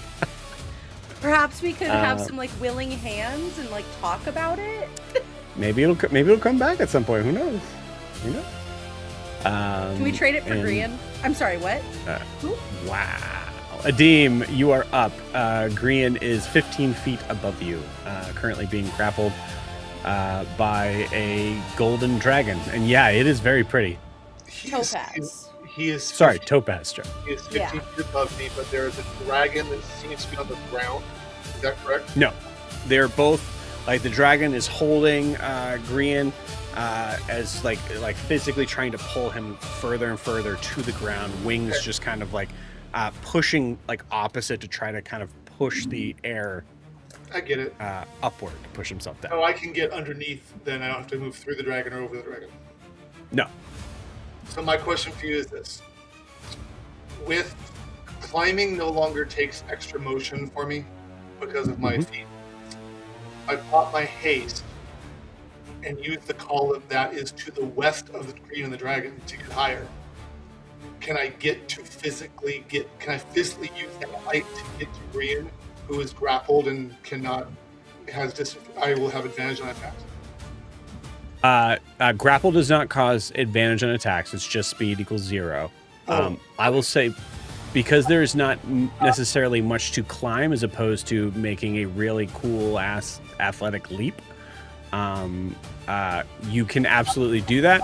It is just going to be an athletics check to get up there. I'll try it because I'm going to try and save you, Green. I know you don't want to be sick. You're having a lot of fun, but I'm still going to. I have one thing that might work. I don't know, but I need to be close. Oh, go ahead, push it. Your haste is. Go ahead. How long do we think a large dragon's tail is? Not 15 feet, surely, correct? No. Okay. It would be really cool for him to ride a dragon's tail, but, whatever, I guess. Well, if it was sorry. I'll run up the dragon, but if not... I'll say, you know what, honestly, we can say the dragon's tail is actually, like, just about to scrape the ground. On Adim, you go and reach for it, and it just moves out of the way. That's fine. I'm good. So you said athletics. Can I have acrobatics? No, you cannot. Okay. I thought I'd give it a shot. Not for this. This is a straight up jump, but it is a low DC. Okay. Well, we'll see. I was almost at 20, but it was 13. Yep. DC is 10. Nice. Cool. So with your haste, you're able to run to sort of find the space of like the highest height, and then just jumping from that. So I think you are able to run completely around. I'll move your character where you go. Actually, honestly, this spot would make the most sense here. Whichever makes the most sense to jump and get to Grant. Yeah, so I'll say you go to that spot there, which is this raised sort of area of just broken brick wall. And from there, you make a leap and are able to just like there's a full moment of this topaz dragon kind of spinning around, trying to hold Grian down, and Adim, what's in your hand weapon-wise? Nothing. So as I'm running and as I jump, I stow this chakra. Okay, and I cool. just hands out to grab him. Sweet. Perfect moment. We see this the dust cloud kind of disappears a little bit from this moment, just enough for sunlight to kind of pierce through as it perfectly silhouettes against Adim's form in a full outstretched form, reaching out towards Grian. Adim, it is your turn. Okay. I don't know that this is going to work, but I'm going to give it a shot because I don't know. First thing I do. First of all, Grian, how long does that emotional lack of control last? Is it over now? I believe it's one. Yeah, turn. it should be over. Perfect. My tattoos go back to green, giving everyone within 5 feet of me plus 2 bonus to their saves. Nice. Which includes Grian. Which includes Grian, yes. You said to their save? Well, plus 2 if you make a save. You have a plus 2 bonus if you make a save. Yeah. Then I basically grab onto Grian, and I'm going to message you something, Joe, because I think it's going to be a you decision, not a green decision. Okay. I whisper something in his ear. Jack doesn't trust me. I'm hurt. In this case, I think it might be a joke, and if it doesn't work, I'll tell you what I said. But if it does work, No. then let me type it really quick. No. Oh, Jack, that's so mean. I'm not even there yet. So mean. I'm Do it. not even there yet. Wow. I'm crying. No. I'm so scared right now. Okay, Joe. Guys, I'm literally crying right now.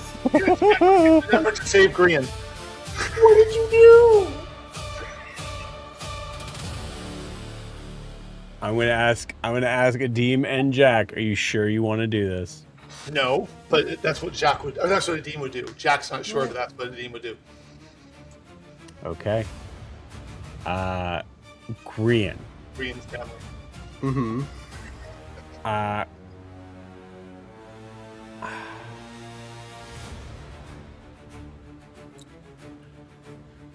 I'm gonna forward this along. I'm gonna send you what because I think Grian needs to know what he may be fighting against here. Yeah. I just wanted to because it's your NPC, kind of.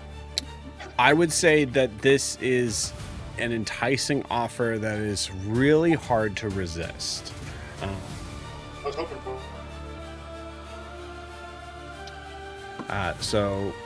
Brandon, that is what Adim whispered into the creature's ear, also your ear, so you would also be aware of this. This would absolutely be a clash of wills if Grian would like to fight this. Let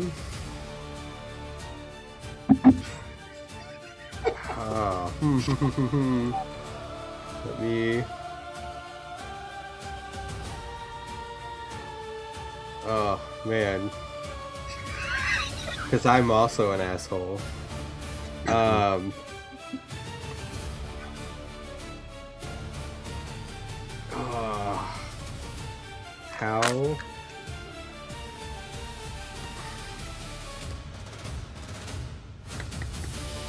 Damn.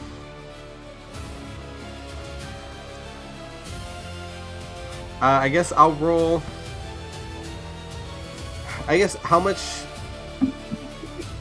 control would Grian have under this? This would be a contested roll. So I will roll for the creature, you would roll for Grian. And I would roll to keep him or let him go? Yes. Okay. The assumption is you're wanting to keep him.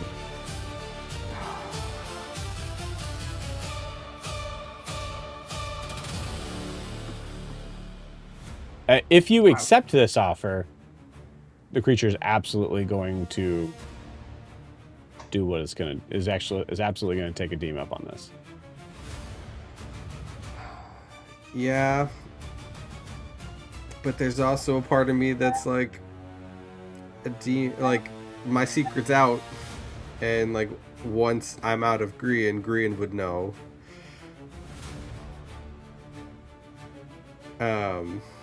So it's kind of a losing battle here. And I'm just, how much of an asshole am I gonna be? No, because I have my next move planned out, and I'm gonna be an asshole.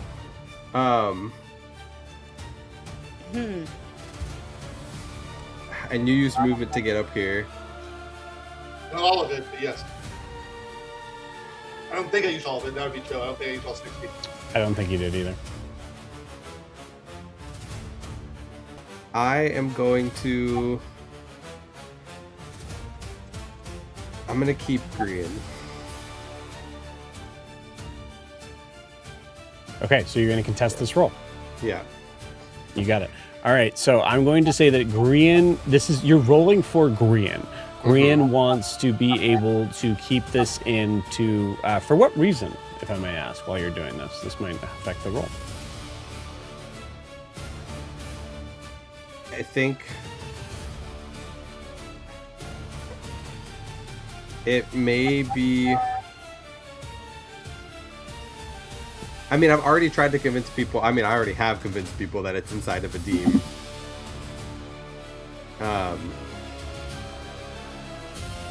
Which would mean that I could attack a Deem.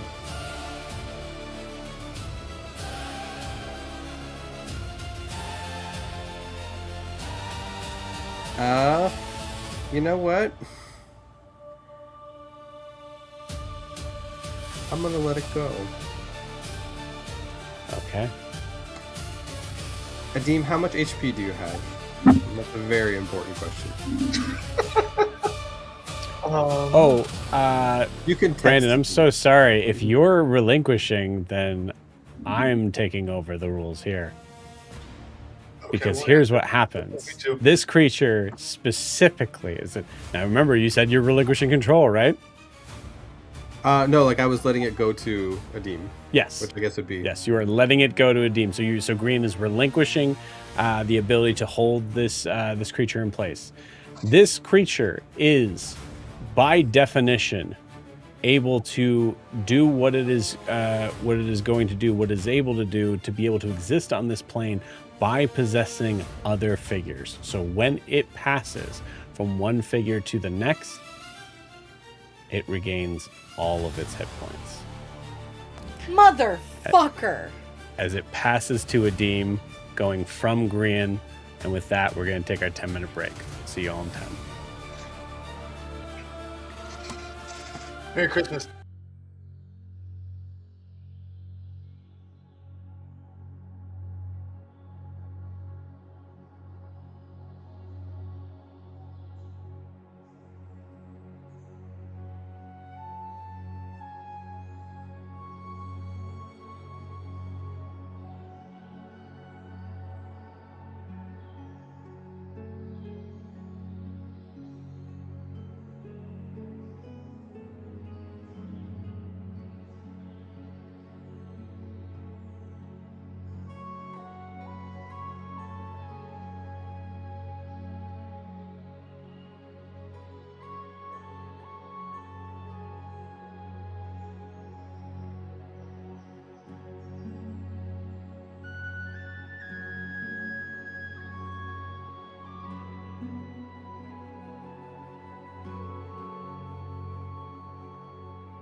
Okay.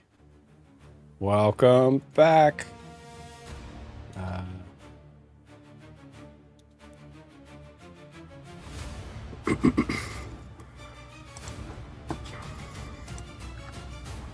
All right, cool. As we come back in, Grian, as you relinquish control,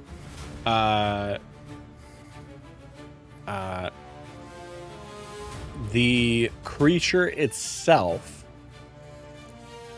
you feel seem to peel off of your body, as if it is a almost in this like heavy like duct tape like effect. It is stinging. It is hurtful. It was able to spend enough time and energy fully connected and creeping into the crevices of everything that your body has. All psyche, all abilities, all qualities. It was able to extend and stretch its feet, its fingers out into everything that is you. So the ripping from this is going to be pretty severe. I'd like you to give me a Constitution saving throw.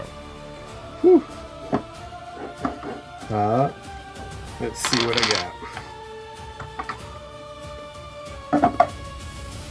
It's a 19 on the die plus a con of +6. That's a 25. 25. Nice. Okay, cool. So you're going to take half of this damage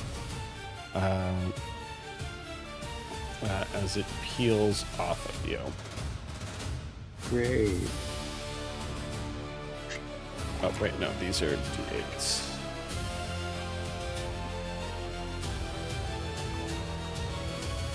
Do I have enough? And a mini in there. That's good. 1, 2, 3, 4, 5. 5, 6, 7.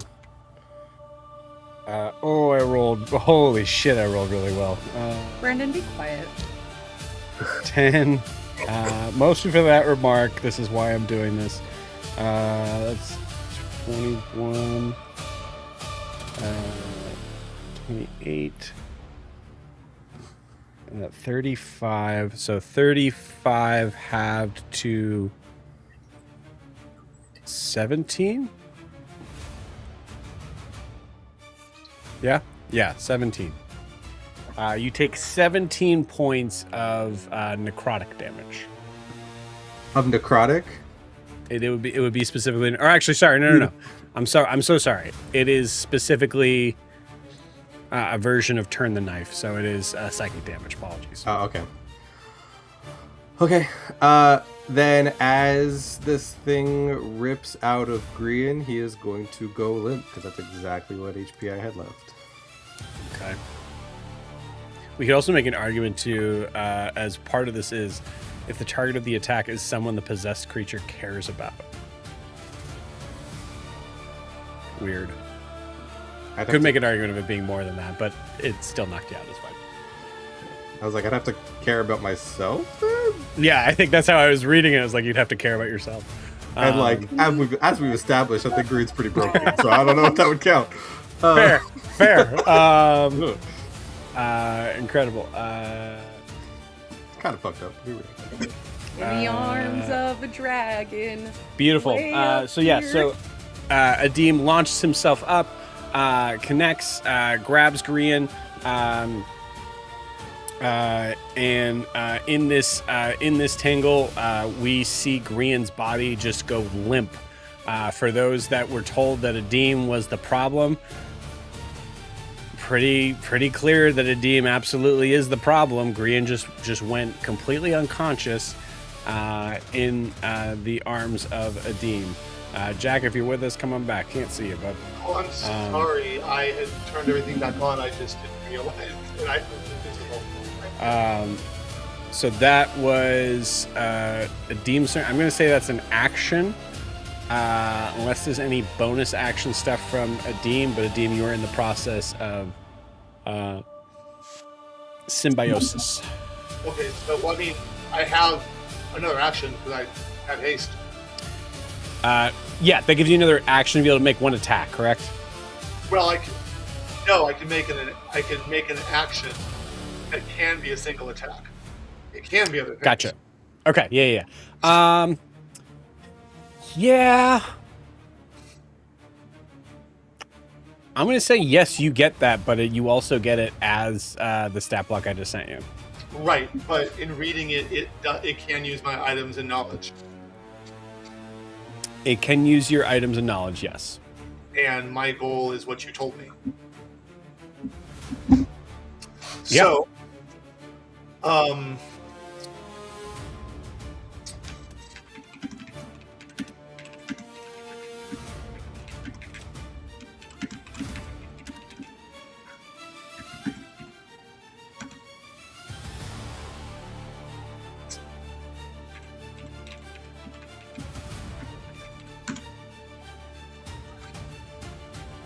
I used the Ring of Sending.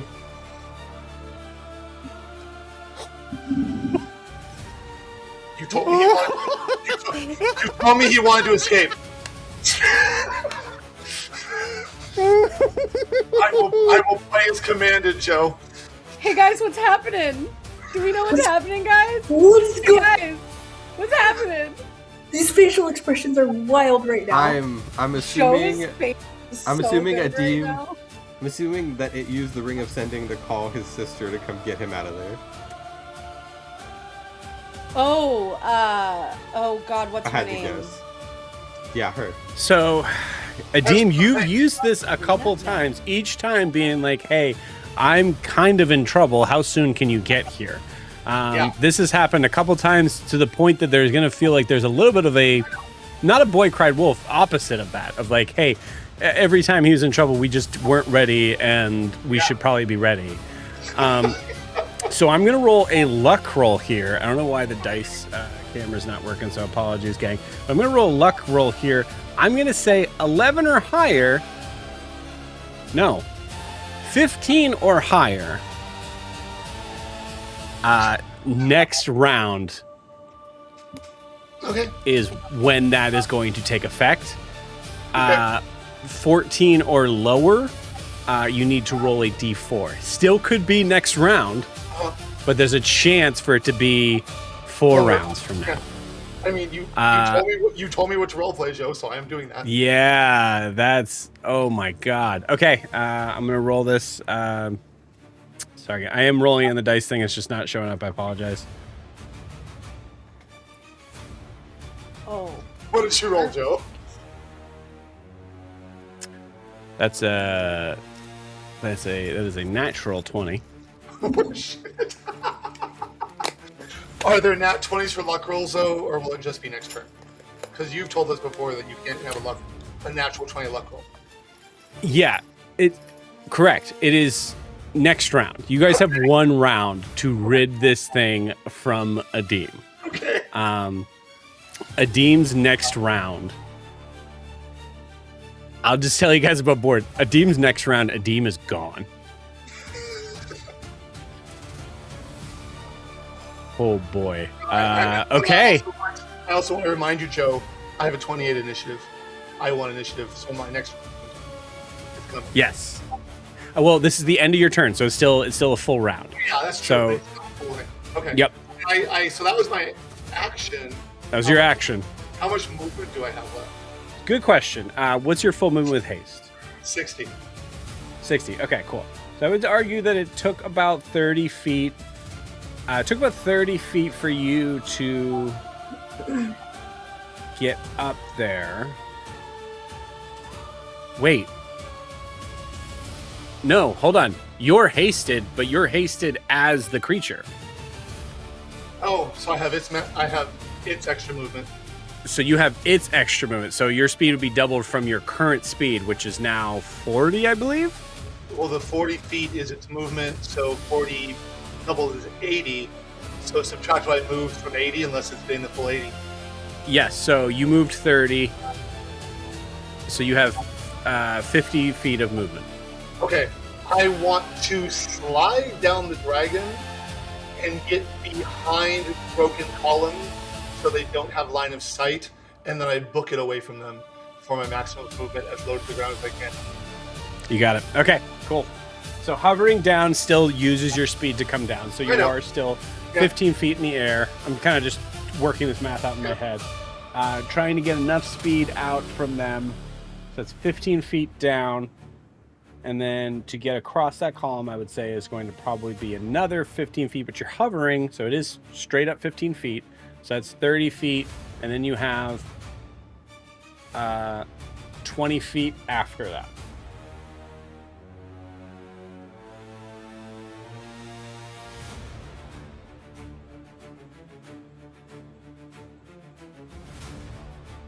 .20 gets you that far. Okay. That's all I have unless they try to hit me with something. I can parry it with a weapon attack. So no, I'm done. I believe that is all you have. Yeah. But as we're doing this, Adim, go ahead and roll me that D6 for your specific Oh yeah. your specific action, which I don't believe you've gotten back yet. As Graham. Correct. I rolled a 3, so I believe I still do not have it back. Still don't have it back. Yep, cool. Holy shit. Love it. Okay. It is now Anesh's turn. Anesh saw Green's body go limp, saw Adim run off. I would argue that Anesh is going to try to run after Adim to figure out exactly what's going on. So that's what's going to happen. Makes sense.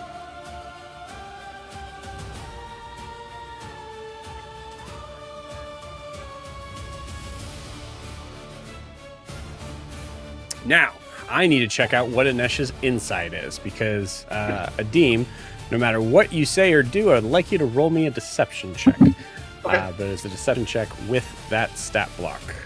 With that, okay. So I'll roll I'll just roll a d20 and then look at that stat block. Sounds good. Anesh is incredibly insightful. I rolled an 18. And so that On would the be die? Yeah, so that'd be a 22. No, higher than that. Deception? No, because it's charisma and he has a +4. Unless check the skills. Oh shit! So a 32. Yeah. 28. Oh, so You it's rolled just an 18. +4. So you're Sorry. out. Then 28. Yeah. When he's rolling as himself. Only when I'm Holy rolling as shit. myself, I screw up. Well, you're Absolutely. rolling for an evil creature. I'm sorry, Nope. neutrally mischievous creature. Feel And- pity for my players. And you're out here rolling 18s on the die. Even with the proficiency that Anesh has to roll a nat 20 to know you're not a dean. Okay. I believe in him. I'm so mad.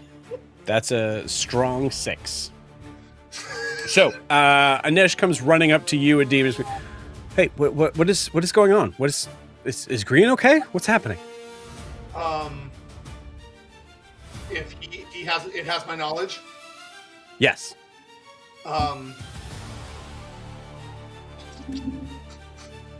Then Adim would say, Serene is getting us, we are in danger. And I take his hand. But the rest. Okay. All right. Yeah. Okay. But what are we gonna do with the rest of them? And I'd say that's his turn. Yeah. Ooh, baby. I hope he'll come with me. Meanwhile, this one Leonin paladin that Rocky ran away from is going to is now unburdened.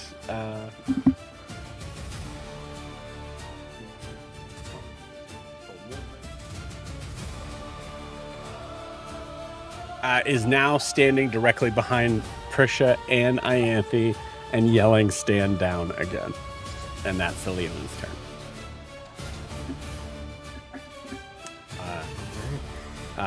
It is now Grian's turn.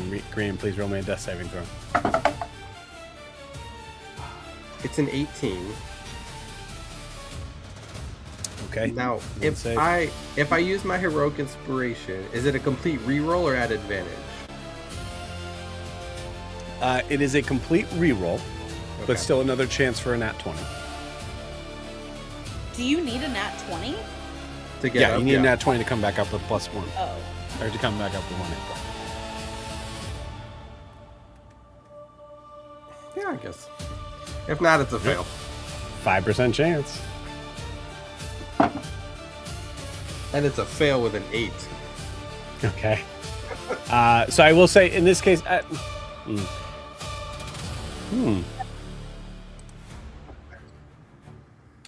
No, we've ruled inspirations. You don't have to use the new rule. You can use the higher of the rolls. So that 18 you rolled is one save. However, Korean, my friend, my buddy, what's going through your mind right now? Oh no. That's not why I did this. I am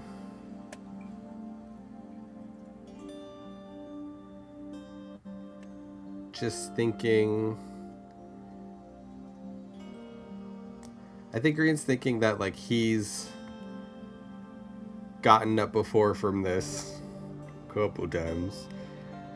And I think he's just thinking like you need to get up. Like you can't let it take your friend.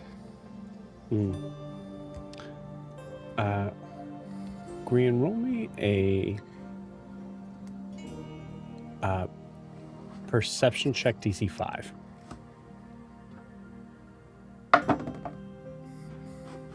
It's a 12 plus whatever it is. So Cool. 17. Cool. You heard everything that creature said about you.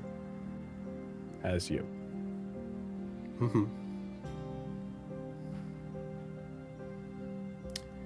I mean, I hate to say that it wasn't wrong. None of it was untrue.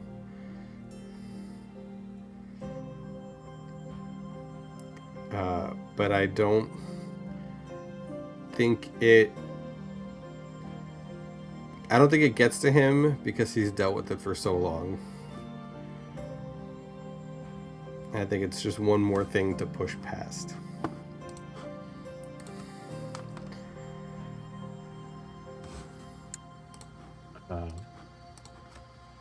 From this moment, as Persia, your draconic spirit is clutching this Grian that has now gone limp, you see the giant dragon face kind of look in your direction, and you see eyes holding Grian's limp form, head facing the sun towards you, questioning, trying to figure out exactly what it is you want it to do next. Prisha, you're able to see in full form Grian's unconscious body.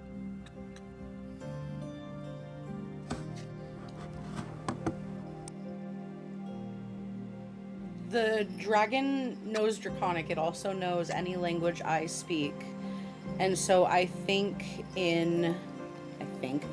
know in, it's Celestial they speak in Zajar, correct? No, Elemental, I'm sorry. Primordial, that's the word. In Primordial, she's going to tell the dragon to bring him down. Like, to her. But she doesn't say it in common. You got it. You see the dragon immediately start to take Grian and start to move swiftly over to you. As Kaz, it is your turn as you see a dragon starting to sort of fly by your peripheral vision. We are back in the fight.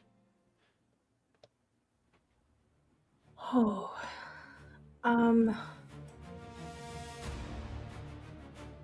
Nesh and a Deem. Can I still see them? Oh, roll me a perception check. I'm going to say there's a lot of smoke and stuff here. That fog just disappeared or what? No, it's gone. It's just really light.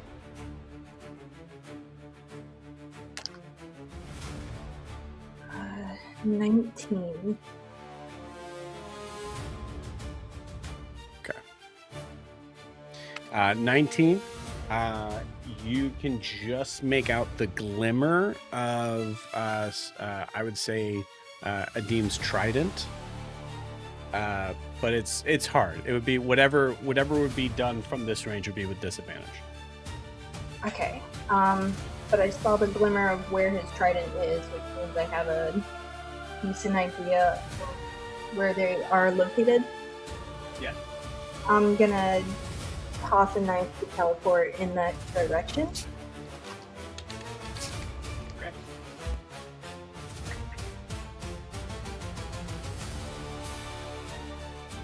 And in the Rocky Talkie, is gonna tell Ianthe and Prisha to take care of Green. I'm going after a demon Anesh. How far do we get? That is 60 feet. 60 feet. That's pretty good with this map. Is its teleportation. You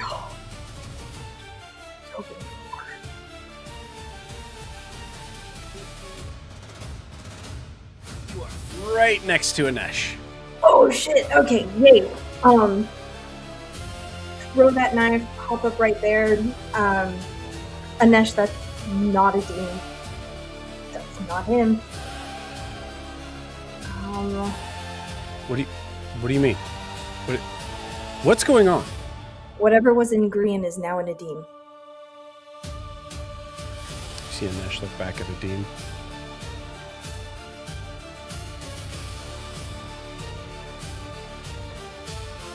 As Anesh is trying to figure this out, Kaz, what are you doing?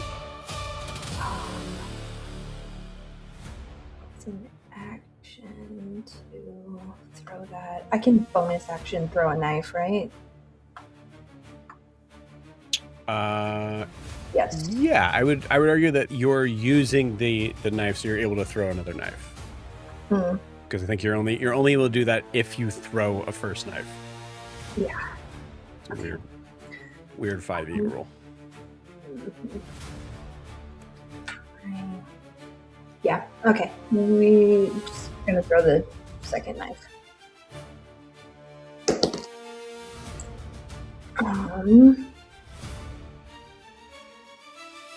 21. 21 against Adim? Yeah. Okay. So that will hit. Yes, I know that hits. I currently have an 18 if it's the Dean's armor class. Or am I using its armor class? You are using its armor class. Then it definitely hit, yeah. Okay. Yeah. Cool. So that's gonna be 3 points of psychic damage. You still have sneak attack. Sneak attack still counts. Oh, that I would count because it's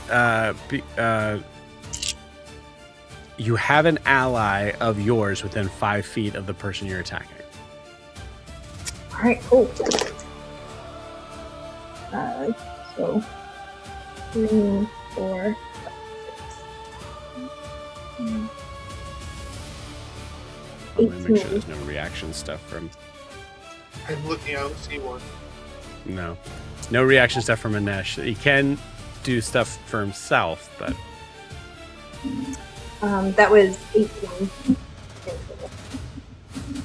You said 18? 18, yeah. And that comes off mine or the things?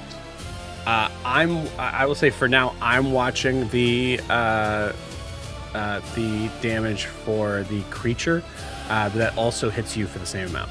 Okay, no worries. Just wanted to know what to do. It is taken. Cool.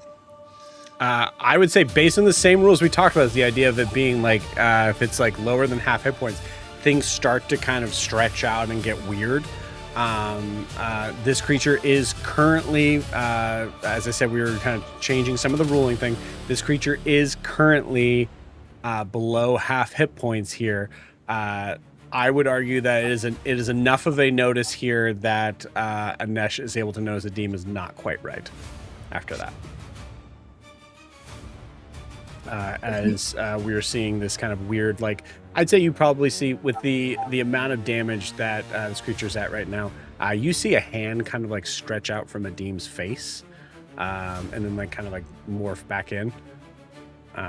As Anesh just kind of like takes a step back and then tries to kind of wrench his hand away from Adim. Oh boy. And that's it for me. Cool.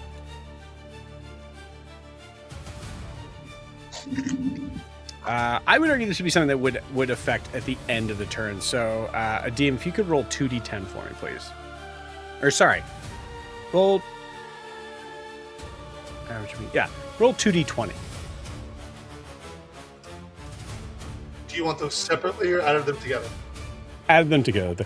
Thank you for asking. 19. Okay. Excuse me. All right. And you, Kaz, you did 18 points? Yes. Okay. All right, yeah. Which is still looking rough. It's still in there. Anything else on Kaz's turn? No, that's it. You got it. All right. It is now Prisha's turn. Ianthe, you're on deck.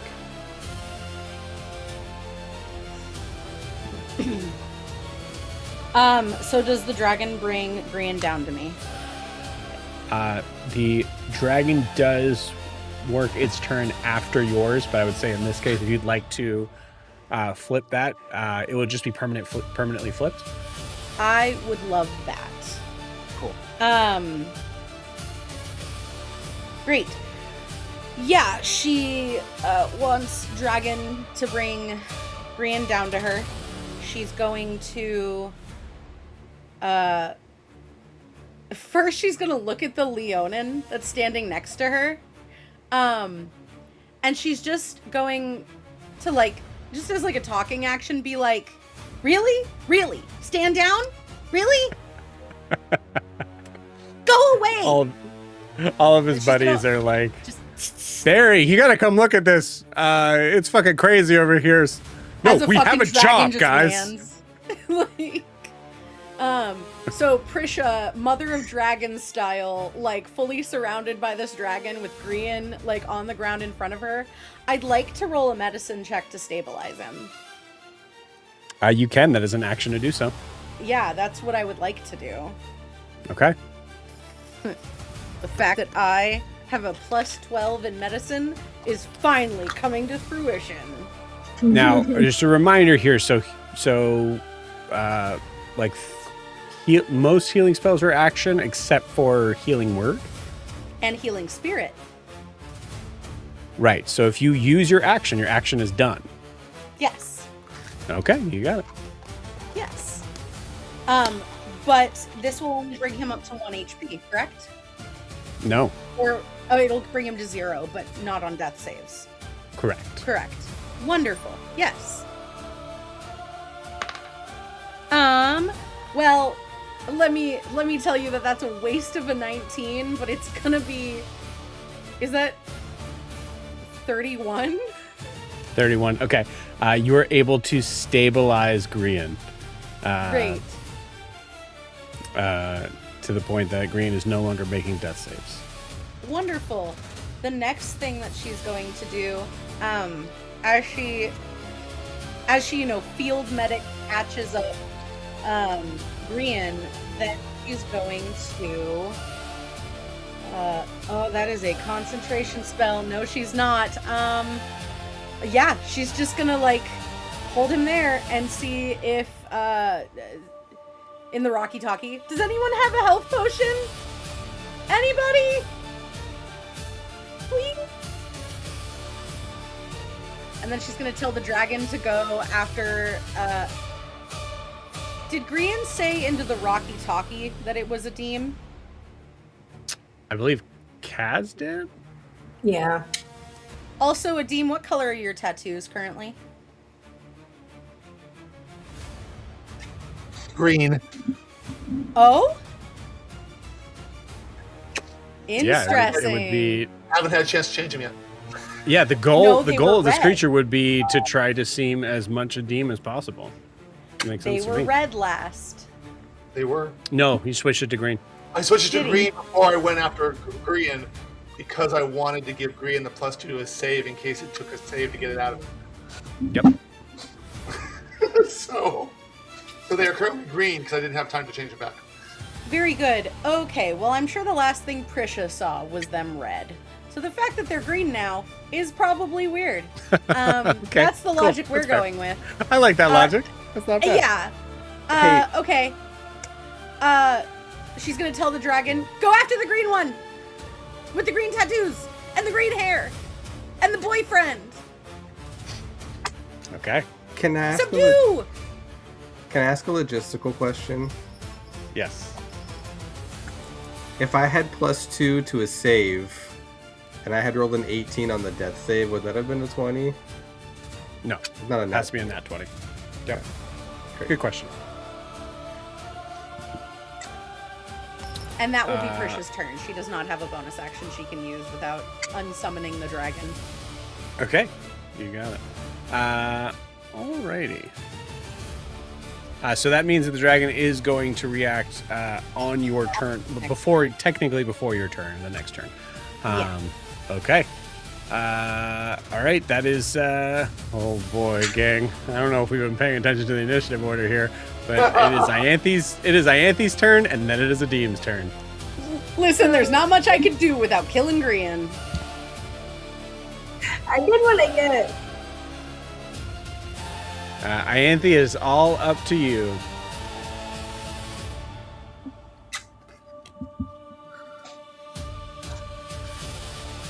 I cannot hear you.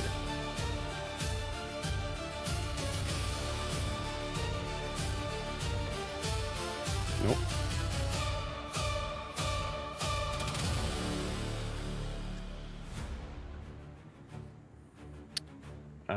Yeah, so there's no lair action, so after that it's going to be Adim's turn. That was a nat 20 that I rolled.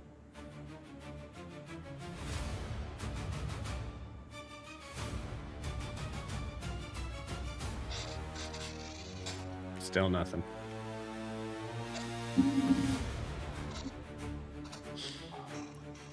Guys, I'm gonna put out a statewide Astera thing of everybody check your electronics. Things are going haywire. Myself included, I will say. I already lost my entire drive. So Is your Yeah, it's true. Jesus? Hopefully Chelsea, is I'm it on the losing. right mic, like on Evemux, like the right one selected? I'm reading the yes. Yeah, I saw. Yes, I checked. Definitely not requesting this data for the first time. There we go. Default input is...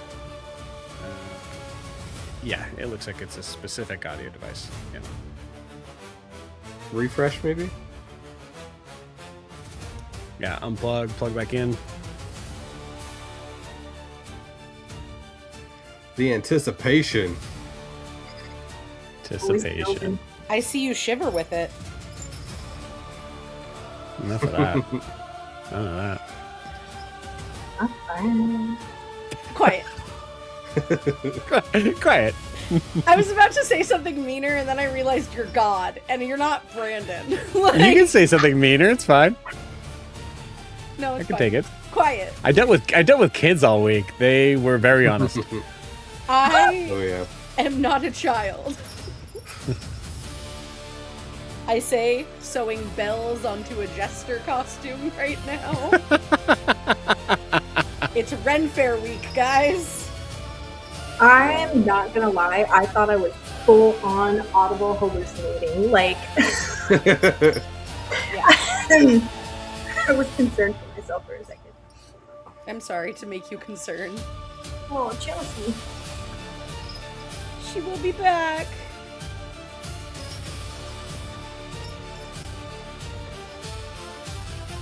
Yeah, so unfortunately we can't.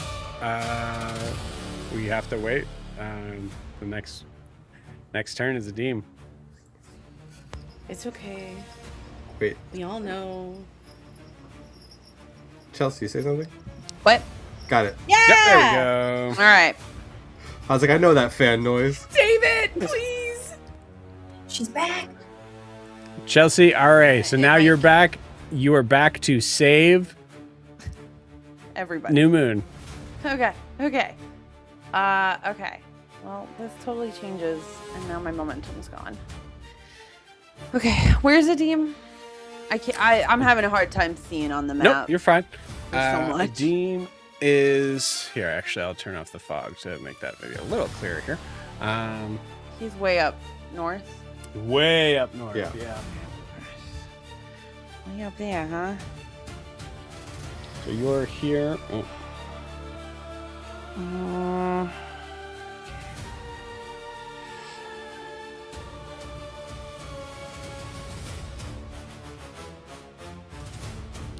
About 120 feet.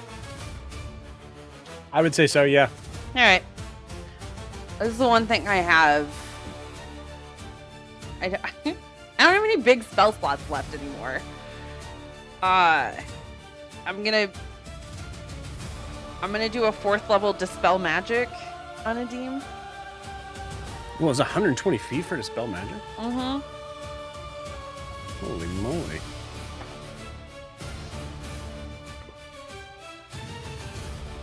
Interesting. I thought it was 60. It's not. Yeah. No, it says 120. Wild. Wild. Okay, interesting. I'm going to make this pause. This is a possession. This isn't really necessarily a magical thing that is connecting here. However, I will say this. You put it on me. This is what I have. Yeah. I like this a lot. I'm going to say this is going to give Adim an opportunity using his charisma Oh no. to break against the creature's connection. It's because it can't be mine. It cannot be yours. Ianthe, I am going to ask this, though. What level do you cast Dispel Magic at? 4th, because it's the highest spell slot I have. You got it. Okay. Adim, you have a +1 Is there based any on way I Ianthe's can Dispel Magic. offer a spell slot for Ianthe? Power friendship? If this, We've had this precedent set before. we have set this precedent. I have made this rule that you could eat cookies in bed, and now it's on me. Now there's crumbs everywhere. There are crumbs everywhere, so I'm going to say this because there's not enough time to be able to clean up the crumbs. Translation, we are in initiative. I'm going to say that we are not going to be able to do that. I think that is fair, but it was worth asking. It was worth asking. Thanks, and Joe. please, That's awesome. your mother is going to kill me. Please clean up after yourselves. I was with kids all day, gang. I was with kids. Us eat in the bed. You're the worst of my children. Okay. I know. Also, something those kids would do a lot. We're like, oh, you let us. Hey, guess what? Other counselors. Guess what Joe let us do? You idiots. All right. Okay. Can't be cool. You can't do it. Can't be cool. They're gonna rat you out for no reason. Okay. Adim, would you like to know the answer of what you're rolling against? Or do you want to just roll it at the same time? No. Okay. No, Can I give him my heroic inspiration from doing the recap? Give him some kind of advantage? Yeah, I'll allow it. I think we've cookie roll, allowed too. inspiration to be handed to others, so yes. Are you sure you want to waste that, Ianthe? Because you know how I roll. You guys are gonna be spreading so much crumbs. This is do or die, and Okay. Can I also give him the No, So only one. it's a charisma saving throw. Is that what I'm rolling? Do I know what Oh, good question. what am I rolling?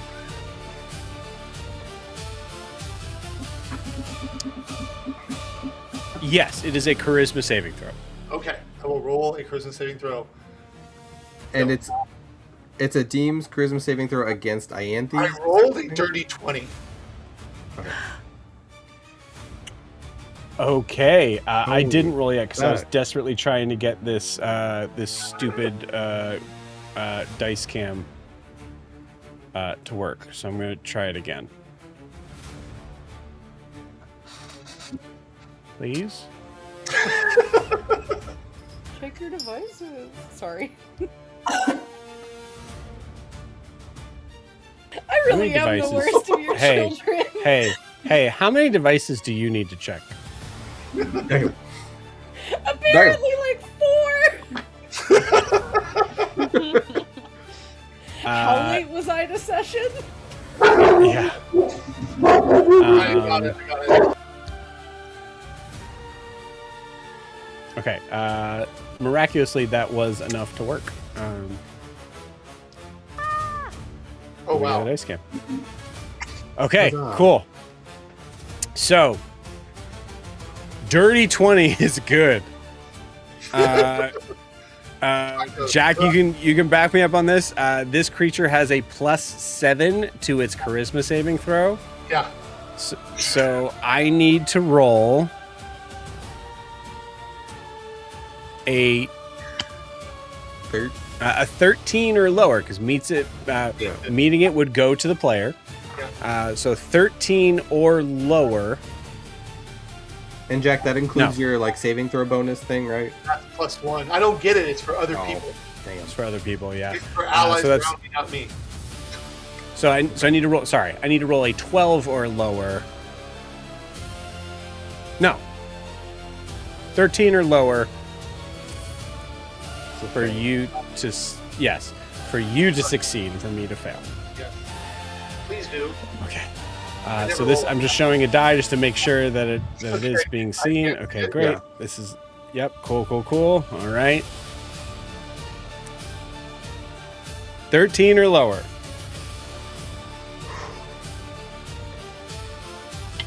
I missed the box. I missed the box. Everybody calm down.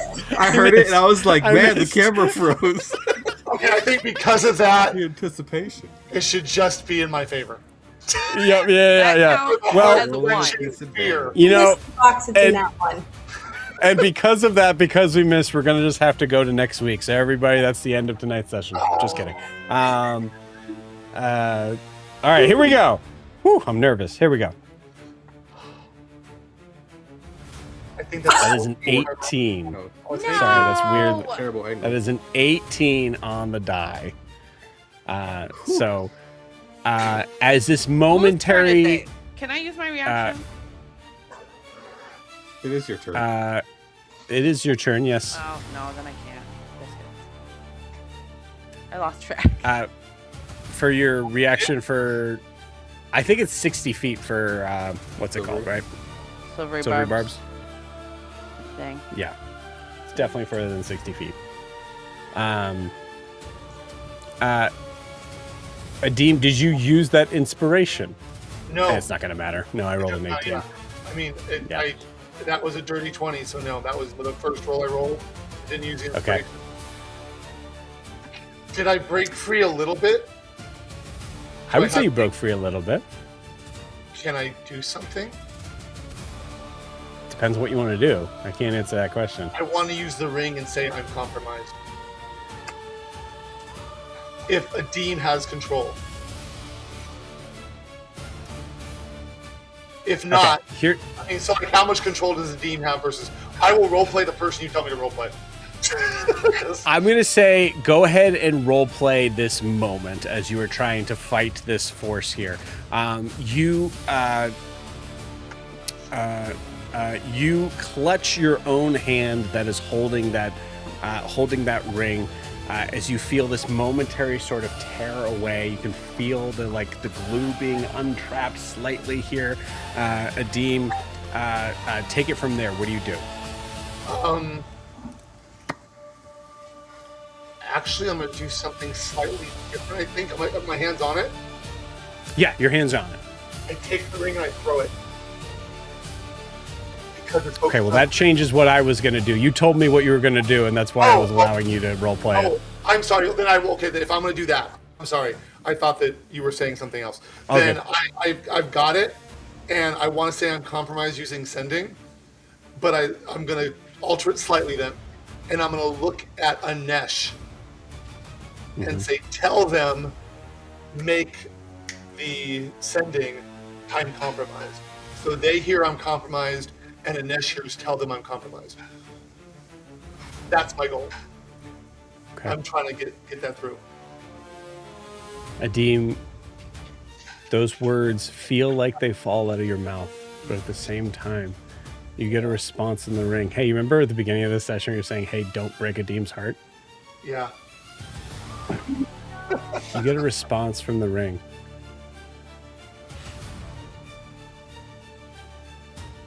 Who cares? You've made it very clear that you don't want me in your life. So why would I come saving you? All right, now we're gonna fucking play. Good luck, Adim. Do you want Adim's response to that? Sure. I mean, I will tell you above board, Jack. Adim's hearing what the creature is saying. Yeah. Oh, I know. And Adim actually thinks that because if nothing else, his father would want to save the prophecy. So Right. Adim doesn't buy it. Okay, cool. I like Because it. now, he does believe his father would feel that way, but he also feels his father would protect the prophecy and protect Adim for that reason alone. So it's like, yeah, that's in there. But Adim's like, no, it's not too important. Okay, so here's what I'm going to say happens as you, Adim, you're trying to kind of shake that loose. What you say, what you try to say to Anesh just doesn't translate. Something seems to break away, whether you stop in the middle of your sentence or whatever. Anesh doesn't hear you. All of a sudden, you just see Anesh just saying to you, what? I can't hear you. Can you repeat? And all of a sudden, you see that same sort of vortex of water start to spin around your feet. You have two options here. You can bring Anesh with you, or you can let Anesh go. But you know, Adim, in this moment, you are 100% compromised. As soon as you get to the other side, you are no longer yourself. Can I say anything? No. Just do No. something. I'm going to say it's a choice of like, you can either let Anesh go, or you can bring Anesh with you, knowing that what is going to happen on the other side is no longer going to be in your control. I let him go. I don't want to put him in danger. He knows what's going on, and the creature might try to kill him. So I just let him go. You let him go. You kind of like push your fingers away from him. You see him trying to kind of reach out, and all of a sudden you all see this huge gust of water just shoot up into the sky, circling around like a vortex that seems to break apart. There's a momentary sort of barrier where Anesh can barely see Adim's face, and Adim can barely see Anesh's face. Kaz, you're there on the other side. You can see this momentary sort of space of visibility. You see Anesh try to reach through and immediately feel his arm just almost get wrenched out of its socket from the force of the water as he tries again. And I'm going to say he keeps trying, and Kaz, you can grab him back if you would like. Yeah.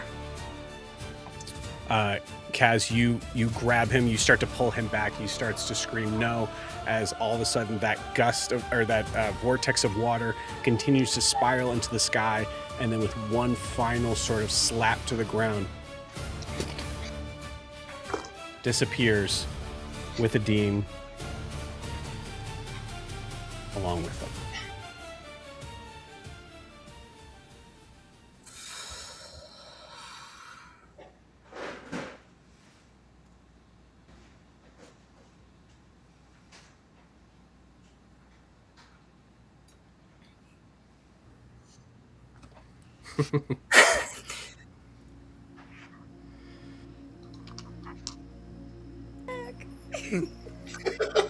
Trying. Got a lot of things to control over here. The dust settles. Ianthe, you notice that there is a moment where the Leonin guard starts to yell to stand down again, and then you hear that cut short as you see another Leonin guard has knocked him in the back of the head to knock him out. As it's clearly more complicated than that. Grian, give me a Constitution saving throw.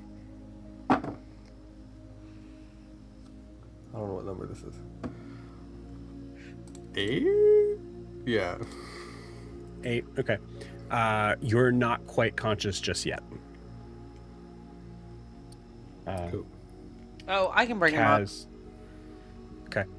So Kaz, can you are focusing on keeping Anesh back, but at this point, I'd say you guys both kind of tumbled back, and you see Anesh is just staring at this surprisingly small puddle of water on the ground. I'm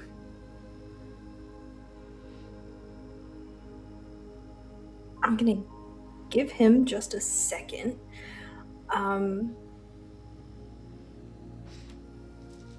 Is Ianthe and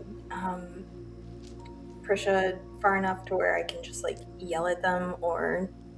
Yeah.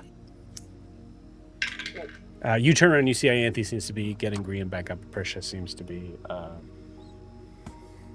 unoccupied besides the draconic spirit. Okay. I think that Prisha's like holding on to Grian. I don't think that she's letting him go. Cool. You see them both focusing on Grian then. Gonna put a hand on Anesh's shoulder and hey, we're gonna figure it out, but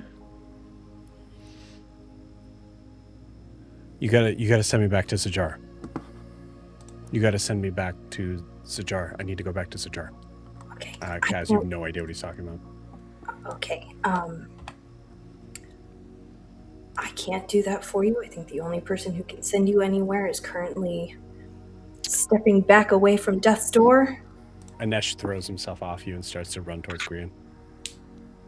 Yeah, I just follow. See up. Grian, wake up. Calm down. Oh. It takes a Anesh, minute. are you okay? That wasn't him. That wasn't him. No. And now he's back in a place that's going to be dangerous for everyone to be there. If he's we need to all go back. We need to all go back. We will. We need to What? breathe. Where is he? What was that thing? What? Hold on. What happened? Grian! And Prisha just hugs him tighter.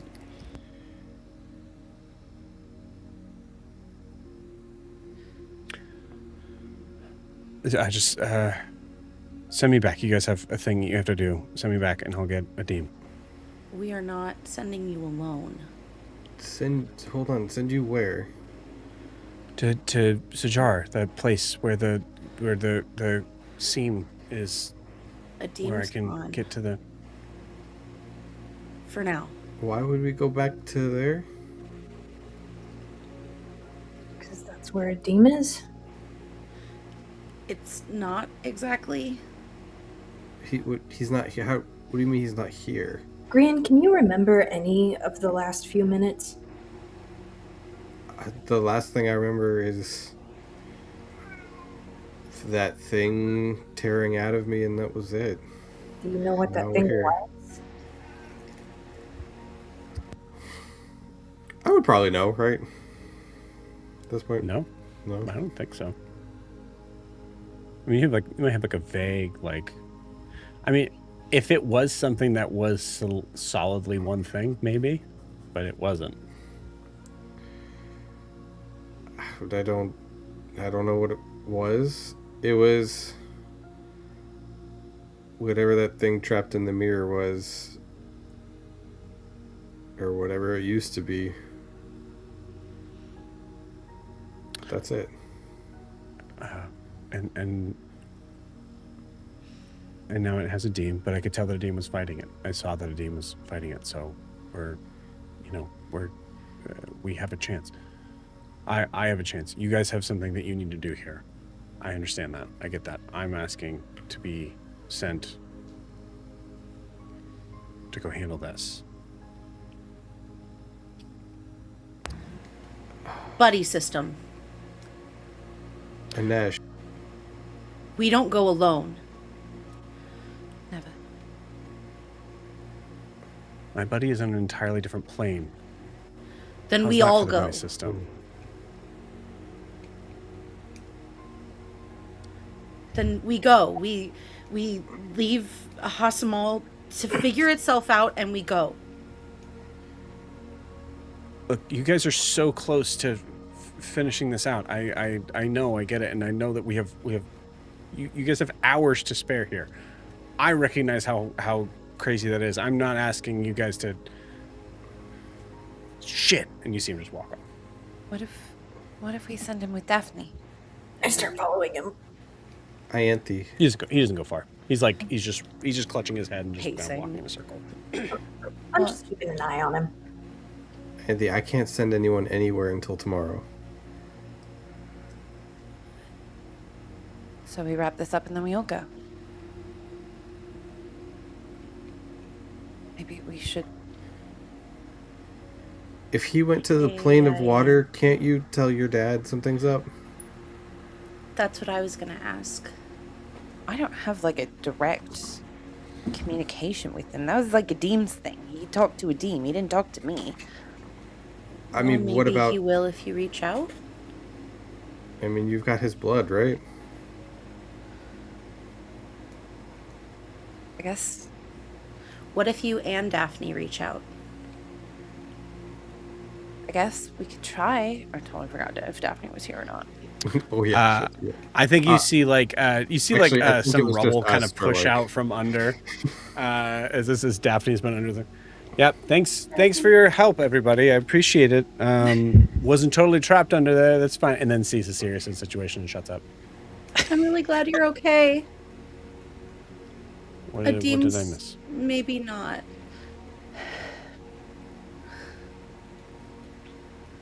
Okay. So we're figuring out how we're gonna help him. Okay. Yeah. Okay. The first I- idea is you guys contact your dad. Oh, fuck that. No. Well, that's what I'm saying. But I think I'm actually. Well, do you hate your dad more than you like Adim? That's more of an Ianthe question. I feel like your relationship is more nebulous than that. But also, You see the camera is shifting to Ianthe, but it's not quick enough as you see Daphne just. I would also like to point out that Anesh and I saved your life in the bar, and See, Ianthe, this is exactly what I was talking about. The idea of owing someone back and forth. You know, this I'm goes not into an saying you ever-ending owe cycle. me. I'm not saying you owe me, but I'm saying it would be really cool if we helped my friend Adim and your brother Adim. Okay, all right. Don't. Prisha just cries. Just Yes, you see Daphne is this. Okay, don't cry. Don't do old people crying. I don't feel like there's something really I'm glad supposed to be you're doing. Good about the crying. No, I'm not good about the. It's hard because because Ianthe really mastered the art of crying for what she wanted, and it just makes me angry. Whenever I see someone crying, it makes me angry. So. it's okay, you can hate me. I'm not doing it. Anyway, God, Adim. Also, Grian, are you okay? Just cups his face. Please tell me you're okay.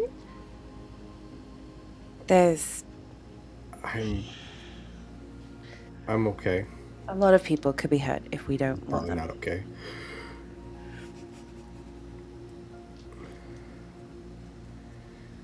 Look, I could try to help, but I think if it's something of a conversation that's happening, it might be easier to just. I mean, you have the blood. Yeah. I think. Last time I tried to do this, I think Adim helped me, and it was a little bit easier having multiple children. I guess I could help you make contact, but I'm not talking to him. I'll talk to him. I think that's a really fair boundary to set. Thank you, Prisha. You're welcome. You stopped crying very quickly. I noticed. No, I'm still crying. It's just mostly on the inside. Her little goat nose is just dripping. Like, That's so gross. So Oh gross. God. Just It's like the Blair Witch. You just have this dead thing just sobbing. it's also I would say it's also fine. like undead snot, so it's like it's a little grosser. I'm doing my best.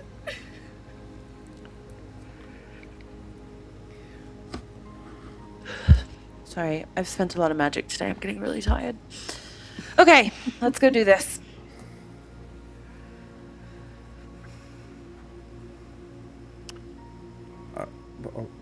This is you turn. All of you turn and look. And go ahead and give me. I'll say give me a religion check. Yeah. For those that are paying attention. Could it possibly be Arcana? No. I don't know what's wrong with me. Maybe I'm just feeling it, but that's gonna be a 17 for religion. 18 for religion. 15. Okay. Look at us.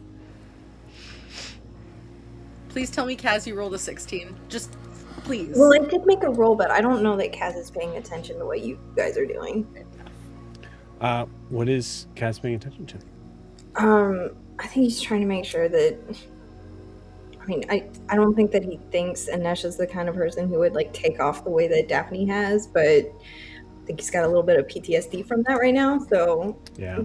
he's just kind of like letting him process what just happened.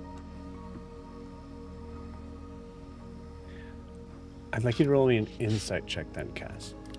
Okay.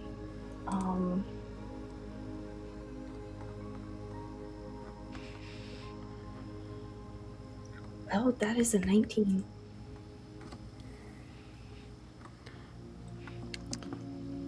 Okay. Permission, Persia, I know you got an 18, but permission because of how notoriously low Grian, and I have a really good reason why on this, permission to give it to Grian.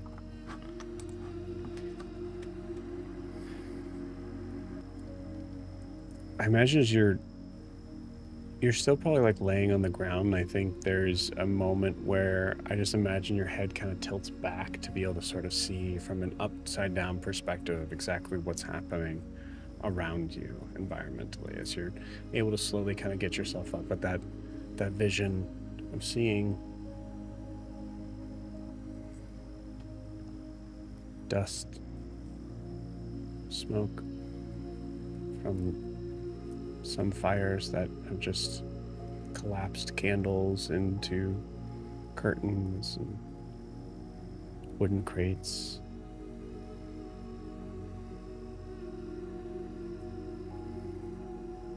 Confusion, chaos.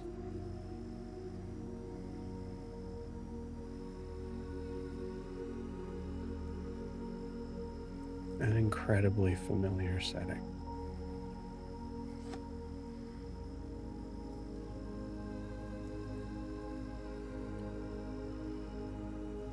There's a moment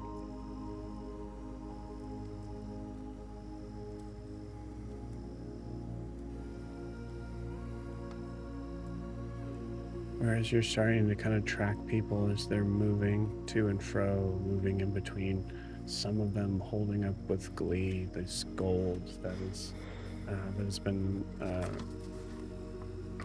broken away from chests, and others that are holding just bloody rags over their heads.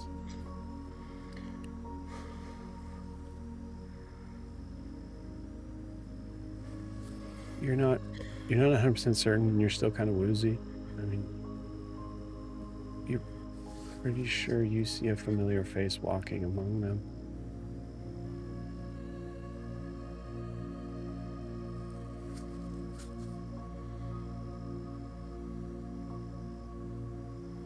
Just as you straighten up to be able to see if it is indeed Xavier on the other side, seems to disappear into the crowd.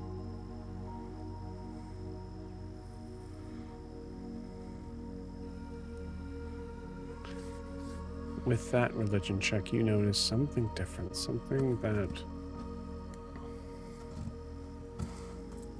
solidifies the idea that this, whatever responsibility or blame is to be had on the chaos that has ensued, that has left people with bandaged cloths.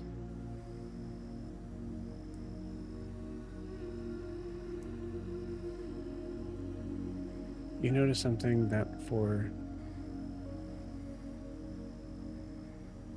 the first time, second time today really, but for the first time you've been able to stop and really focus on it. You see two Leonin guards standing next to this unconscious guard on the ground, conversing with each other and just kind of dragging him to a safe spot, but having no concern with orders.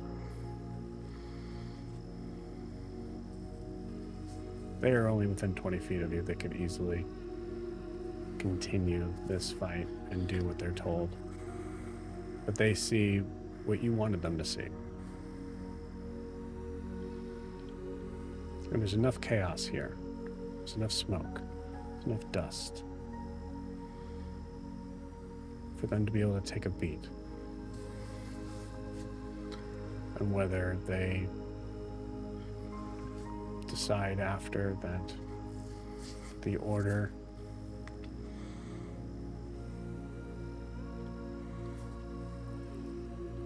or maybe the resemblance of order is more important than the order itself, then you'll face them on the battlefield again.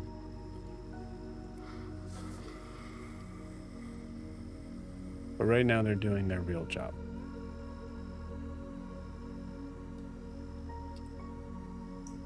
You notice a couple others trying to keep figures back, but more gently, as it is a concerning and confusing display for everyone there.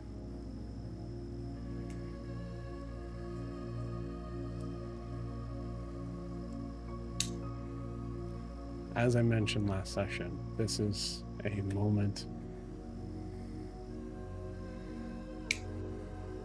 where you feel hope.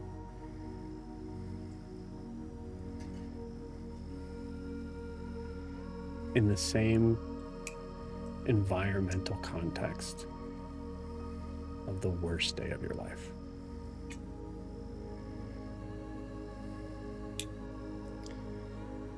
Ironically, with the same people somewhat close by, somewhere. And you feel a confidence here that if you were to get up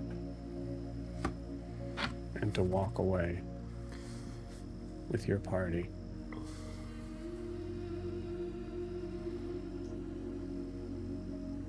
no guards would touch you. Not right now. Not this hour. I'm gonna stand up. I'm gonna pull myself up. And with 6 HP, it hurts, but really at this point, I think we all know how much does it hurt.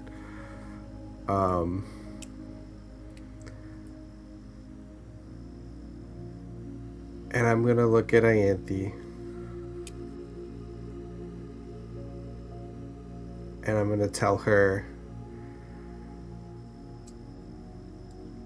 Ianthe, I can't fix this.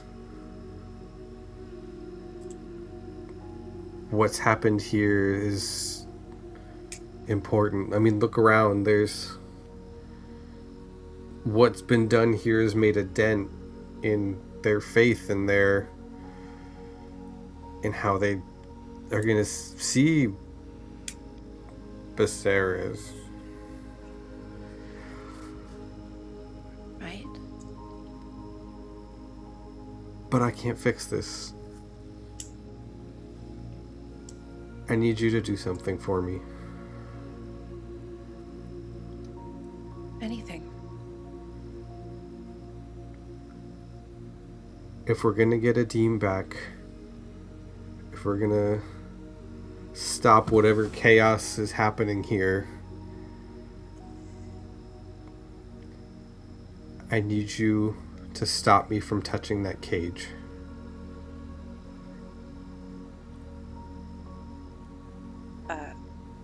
Yeah, no problem. I need you to go back. Tell Pomegranate whatever we need to do to stop whatever just happened.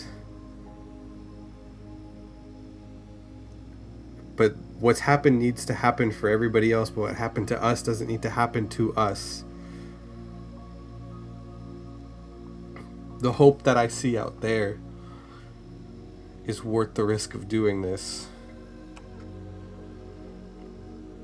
Maybe, I don't know at what point you need to stop me from doing that, but just stop me from touching the cage. Tell me I'll be possessed. Tell me what'll happen. I don't know. But I can't help. But you can. And I have so much faith in you that you can do this.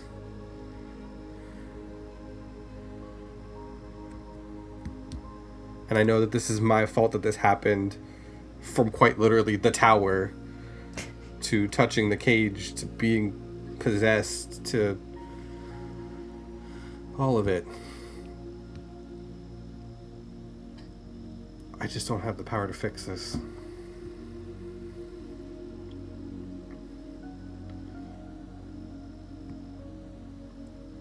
You think now is the time? You don't. The other option is if we save it for later, if we have to fight Viserys, we might need it, but at least we'd be fighting together.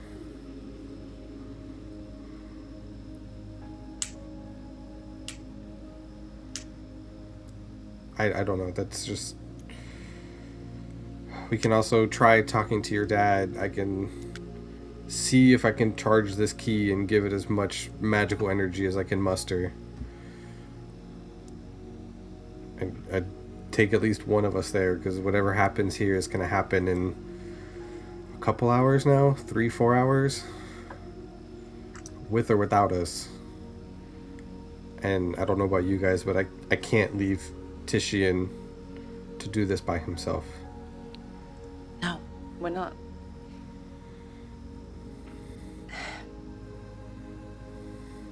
We can't leave before we finish what we started.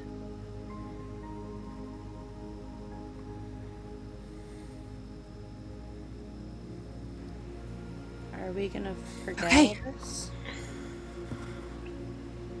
We will. But she won't. And she'll just have to let us know that whatever she says is going to happen is going to happen, and we have to trust ourselves to trust her enough to fix this. You just have to trust me. And we'll have to fix the mirror. It'll probably have to be... We'll have to take it back to Zajar. Yeah. But if we're going to do this, then we can do it. Or we can find a different way. But I think if I'm right, we have until... I think it's just 24 hours, but... It's up to you. It's up to all of you. Hey, Grian. Ianthe. Risha. I really missed you guys. Why do things keep taking us to other planes? We should really, We should really file a stop doing complaint. that. We should Yeah. stop doing that. Yeah, we should. Both, yeah. Hey, Kaz. Hmm. And Anesh. Kaz, I think in this moment, Kaz, you probably have been paying very little attention. It's your call whether or not you heard Grianne even say that. Because with your 19 insight check,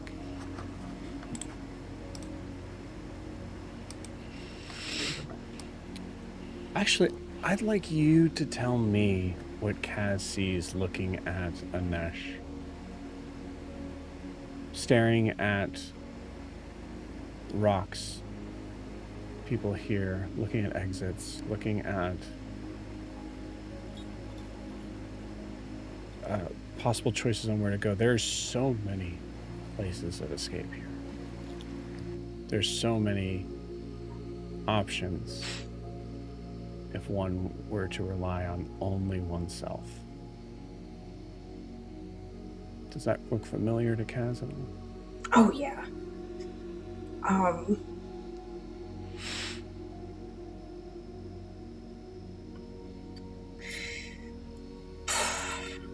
think for Kaz it's a little awkward because he doesn't really know Anesh or anybody else in the group that well, so he feels a little out of place offering any kind of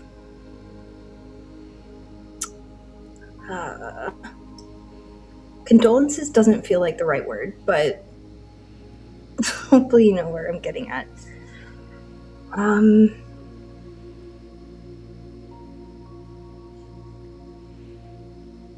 I think Kaz would kind of walk over and be like, I mean, I think I would take that way, but I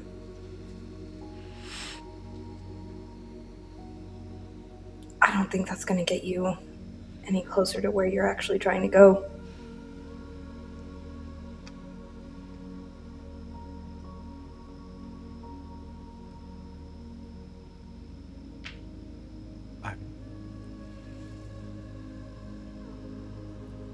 I don't know which way it is.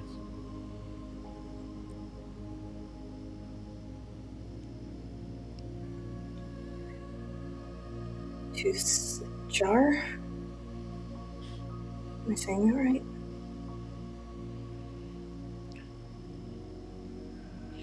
I just I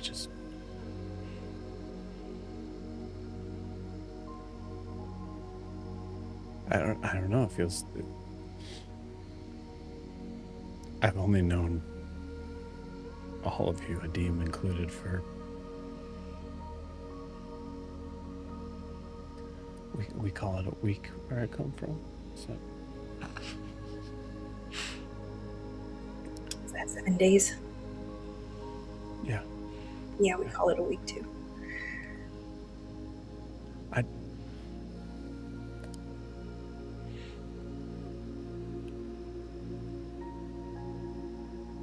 I'm pretty good at cutting and running, and this is a lot.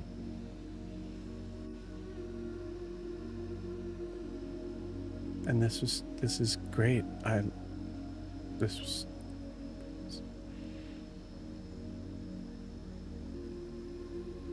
And you see that look, Kaz, of recognizing that in your perspective, what you were running away from was something that was definitively an identity of yourself. You notice a small difference here with Anesh recognizing that his identity is just running.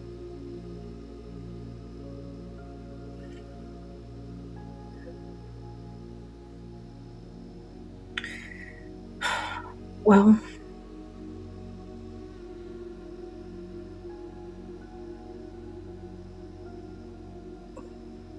do you want to hear advice, or do you just want silence?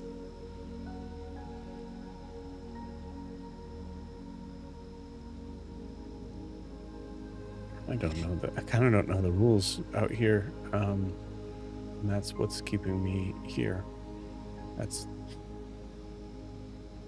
I just don't know if you guys have like anemone monsters and things like that. We have what? Huh? Never mind. Nothing.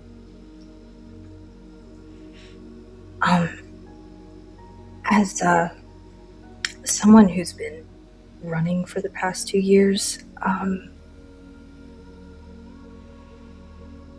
the solution to the problem is not there. Unfortunately, they're right.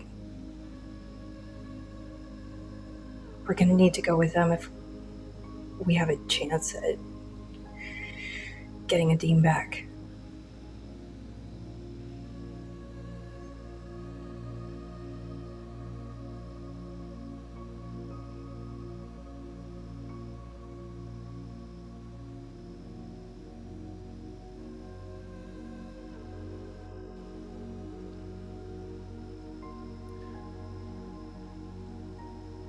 Have you ever...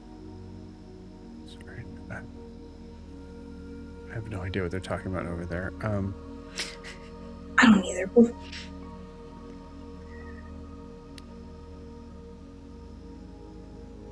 Have you ever felt like you were...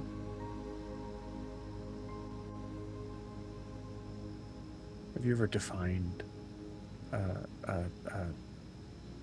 something as being in love?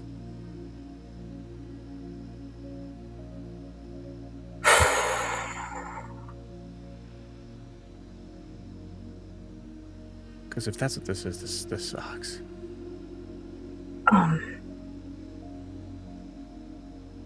Yeah. It's a double-edged blade. The love stuff, but it's worth it. Isn't it?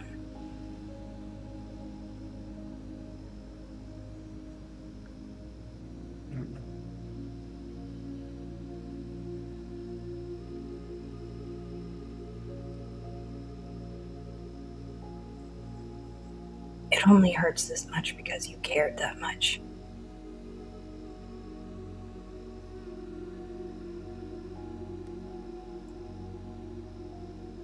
And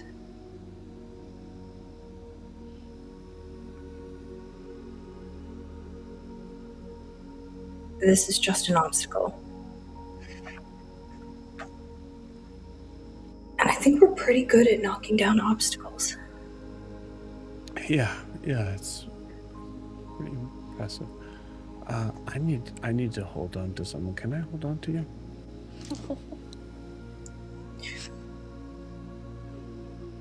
Yeah.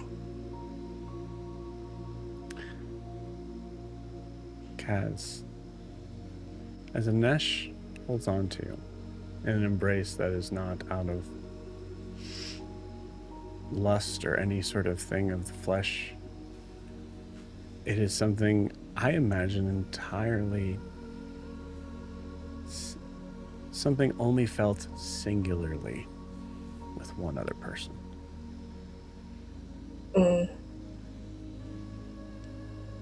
Been asking you to explain a lot, but if you could describe to me one more time what is going through Kaz's mind. Is Kaz able to embrace back? Or is Kaz just standing there?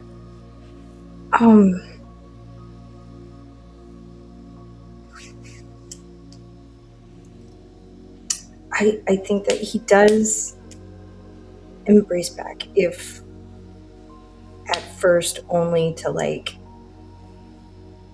offer what somebody needs. Mm-hmm. I think that the minute it happens, there's no clear thought pattern. I think memories and feelings and emotions are just whizzing by, and he's not used to physical touch of this manner that much, so he is also like, oh, I don't know what to do. I feel so unqualified to do this, but I think he lands on that feeling that he had when he left Azamare and the last person he spoke to. And for like however long it lasts, he's just kind of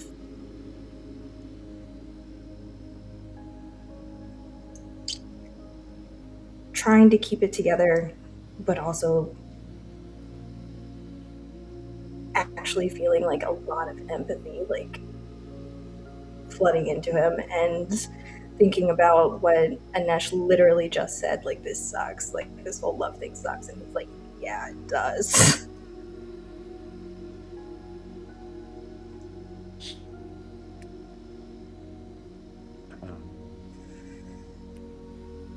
Ianthe, you see Anesh and Kaz. You see Anesh full ugly crying, full like chest heaving as Kaz is holding Anesh up in this moment.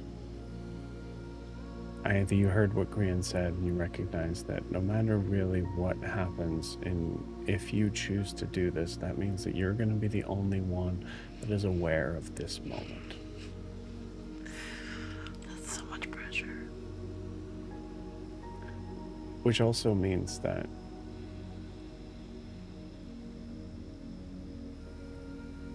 I think that decision is entirely more up to you than it is to anybody else.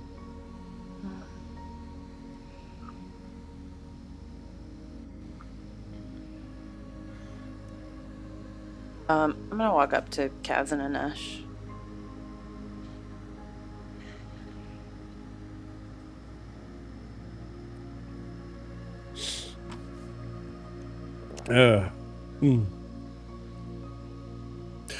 Yeah, what's up?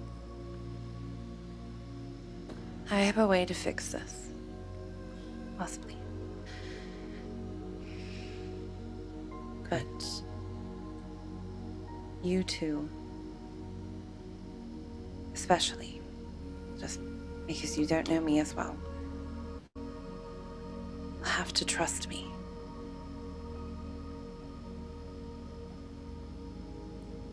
Everything I say, you will have to believe me. You think you can do that?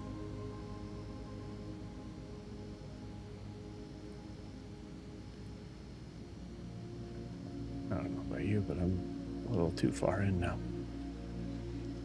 Anesh just tries to kind of wipe off some of the that like tears and snot that was just like Kaz prestidigitation. yeah. That's really gross, Anesh. Sorry. Kaz is just like, Oh yeah, Kaz just goes, it's fine, and then just started.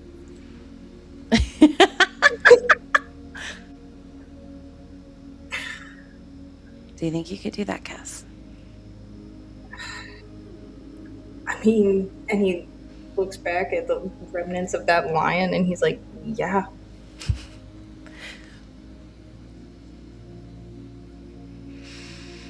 Okay. What is happening? What are we doing? We are not doing anything. I will fix it. And I will see you in the morning. Okay. That was really cryptic. It's harder to explain. I can explain. I'll have to explain it in the morning. So I'm not the only one who's mysterious. We're just trying to keep up with you, Kaz.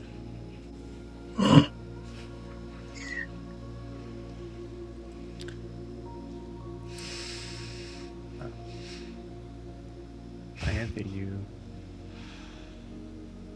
I'm gonna pull out the mirror. Can I ask, while Ianthe was talking to Kaz and Anesh, could I try to do something?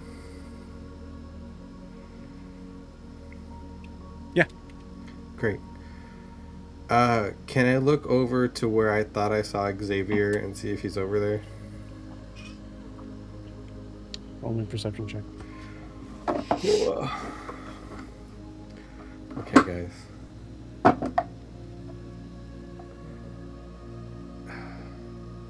I'm gonna use the inspiration I got from the goddamn creature. So I'll re-roll it because it was a 7. That's a 9 plus 7 is. I'm sorry. 9 plus 5. 14. Right. Let's see. Okay.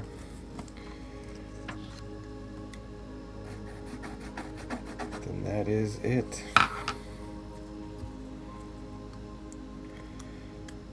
Then I'll just walk over to.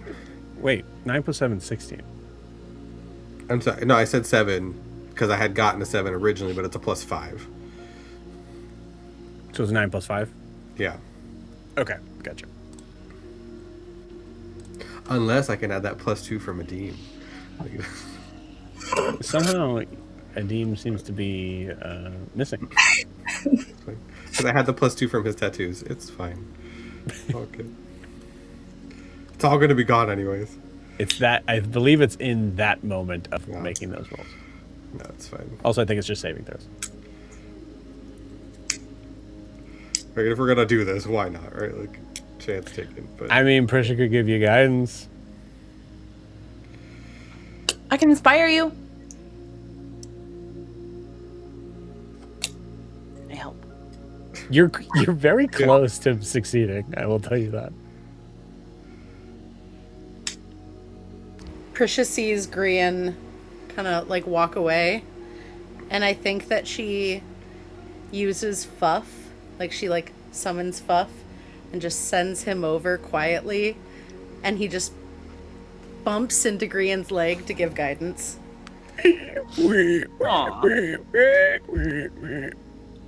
I'll like lean down and pet him. I'm just like, sorry, Fuff, I'm just looking for somebody.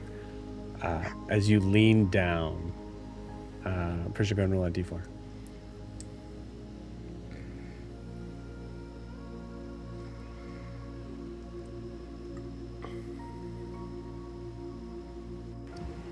Two. 2 is enough.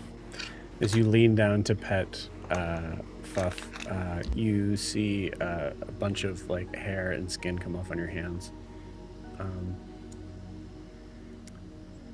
And as you're leaning down to kind of wipe it off your leg, you notice through the crowd, you see the hip with a very familiar weapon. I wipe my hand and thanks, Fuff. I'll see you later. And I'm gonna go as fast as I can over that way. And when I'm within close enough distance, I'll... Xavier. Weapon unsheathed. Please just give me a minute.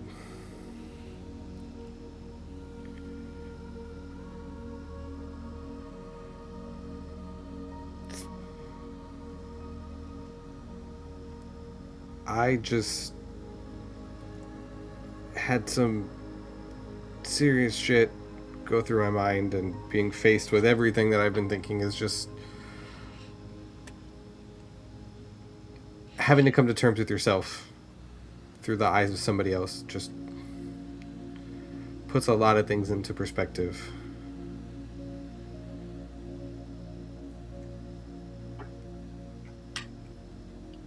And I should not hate how much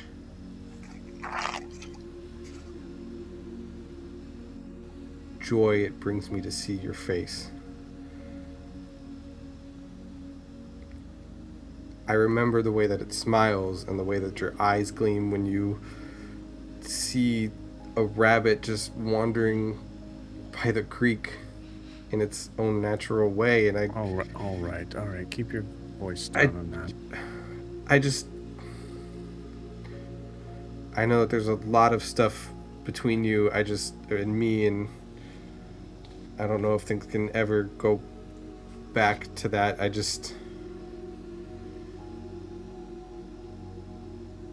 What are you saying right now? I know I shouldn't, and I know that there's a lot, but I just still love you so much that it hurts. And I just wanted you to know that I'll still think of you till the day I die. You see him unsheath the Kopesh again and just look around. Where's your green friend? Oh, okay. Yep. No, that's good. That's good. He's gone. This Yeah, because Nesha blew. It's a good plan. This is. No, he's truly gone. You see him just back himself up against one of the brick walls there. And says, "Why are you telling me this?" I don't know how else to tell you, and I don't know if I'll get the opportunity to do it again. And at least if you hate me, you want to kill me, then so be it. You want to get your lick in, that's fine, but I just need you to know.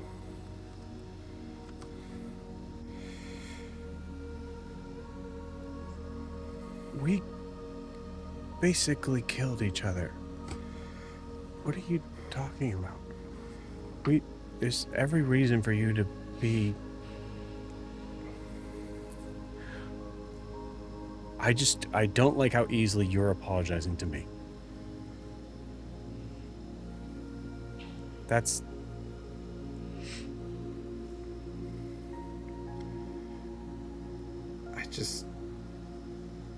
What I did out of anger is just it was stupid and emotional and irrational, and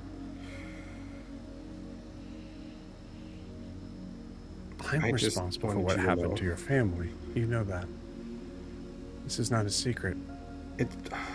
I mean, if you want to get down to it, it wasn't you. It was your brothers, and that's a whole other separate issue. But I just needed you to know that I'm not angry at you at all. In fact, the complete opposite. I've never stopped thinking about you. And I don't think I ever will.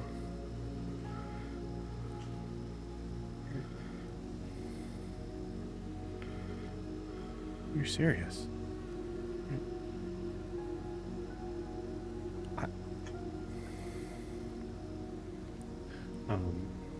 Roll luck roll here. It's a nat 20. He throws his Kopesh down and runs up and kisses you. That's what I was gonna do anyways, so... Yeah.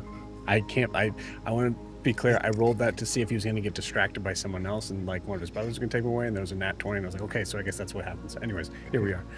Yeah, full on just like hard, passionate makeout in this moment, Ianthe, as you are now watching something further on that may not happen again in this same way, and both parties are not going to have any memory of that happening.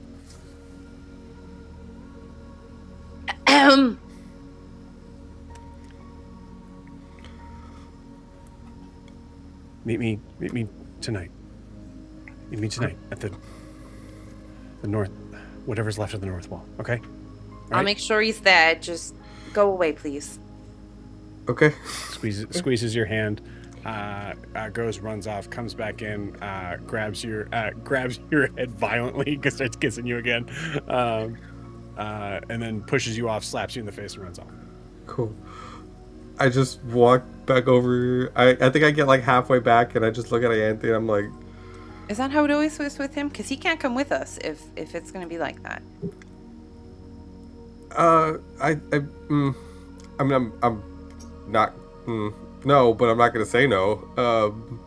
I just figured if everything was gonna reset and it went bad, I figured I'd give it a shot. I will do my best to make sure it doesn't. We'll get you to the North Wall tonight. Okay, but Anthony, just make sure the rest of this does. That's the priority. And hit me, slap me, shoot me with magic, cut my hand off, whatever you gotta do. I will. And I'll remind you that you told me this. Then here we go. Here we go.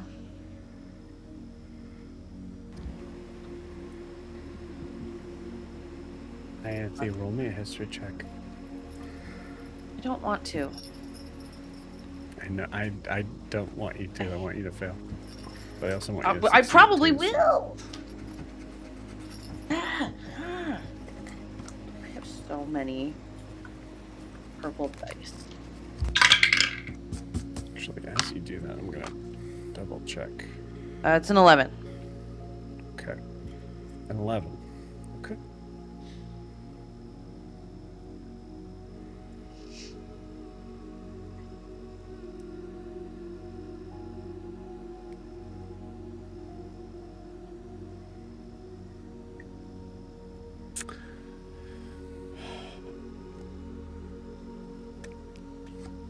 Anthony, if your goal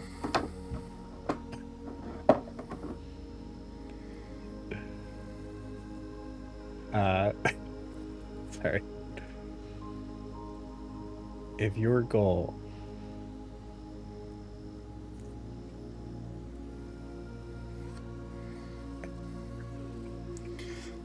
No, no, stop laughing. sorry. Jack, for what it's worth, Anthony made the DC for this. Oh, good. Jackson messaging me nonstop. Sorry. But unfortunately, I will say this is tricky news to get. This resets the day. Yep. The whole day. Yep. Oh, we're going back to the brothel. That includes the interaction in the North Wall Tavern.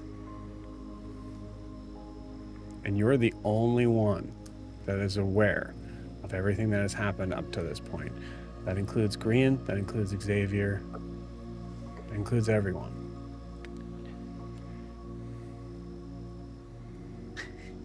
One thing that starts to hurt your brain is to I feel like recognize she's that- like jotting down notes. Like, okay, don't go upstairs. Avoid the guy with the pinchers. Yeah, that's or my other sort of point, is that the weird thing with time, to be able to get to this point where things have reacted exactly this way, exactly, except for Adim disappearing, means that nothing can change.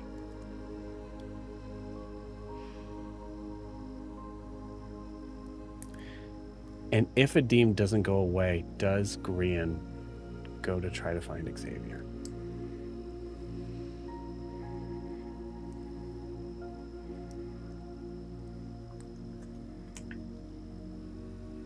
I did mention to Ianthe that I said it was going to disappear anyways, so I figured I'd give it a shot.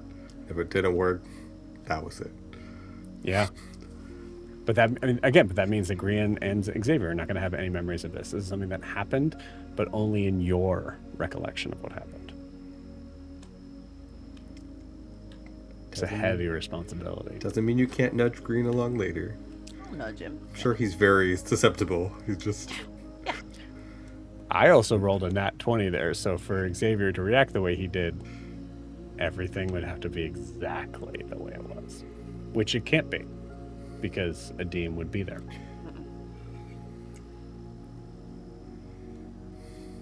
So You need a keep in Dean. Who would mind, it be?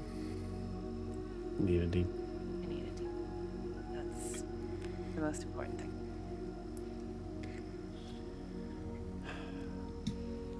Ianthe, what do you do in this moment? I'm quickly. I've got like a piece of paper. I'm just jotting down like little notes to myself, like, okay, remember this, and remember this, and pick that lion to attack the people. Okay. I think I'm ready. Okay. Why do I feel like I'm saying goodbye to you all? A version of us, at least. I don't know if we're better or worse.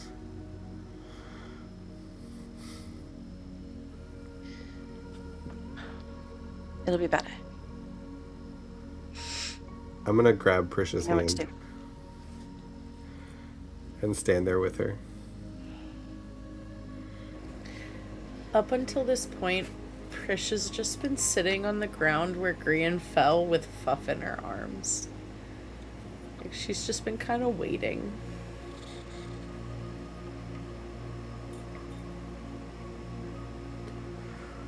Have Kaz and Anesh made their way back to the group? They can. Prisha, I've already given out one today. Would you like one? And he's holding out his arms. He looks hella awkward about it, but he's genuinely saying, Yeah. And she'll stand up and clip clop and just, I don't think like it's a hug. I think it's just a, just like a flop. you just feel him patting your head a little bit. I don't think that you know this about me yet. But I don't remember a lot before this. The idea of losing more is a little scary. What do you mean? Oh, I don't remember. Faye? Here? Weird. And I don't remember any of it. I just remember being here. On this plane. Alone.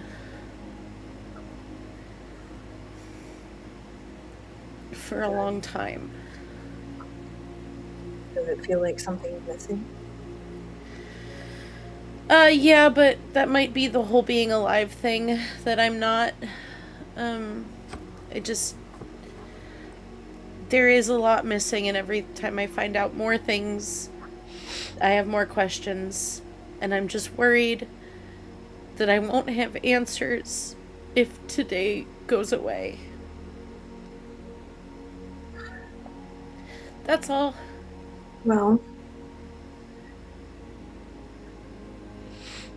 you want some good news? Yes, desperately. I knew someone who actually you remind me of a lot, and she said that you're not defined by your past. It's what you do right now that matters. So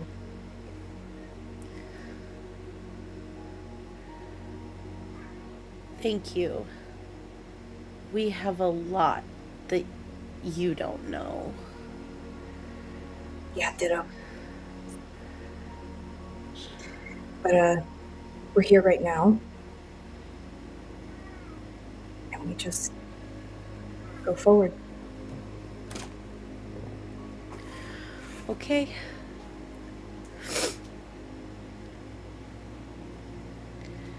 Anesh?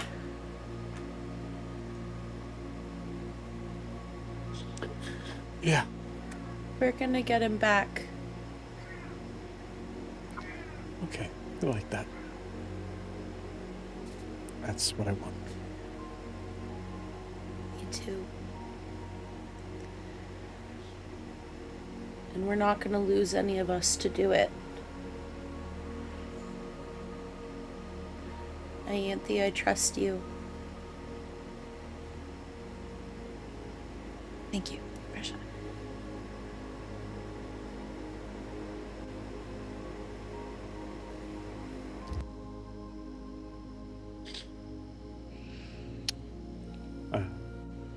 Ianthe, you can start the spell now if you'd like. Yeah. I think I need to do it before I lose my nerve. Yeah. You can go ahead and describe any specific way how you, in your mind, how this would work.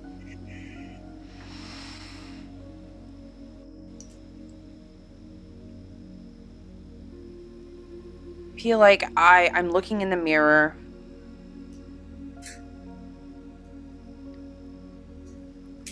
And I feel like it just starts to like ripple. And then as I look up, like the world is rippling like a mirror.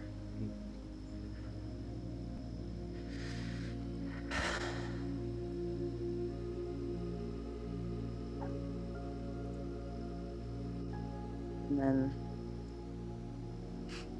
it's weird, but I feel like I like walk through the mirror, like Alice in Wonderland. Yeah. As you walk through,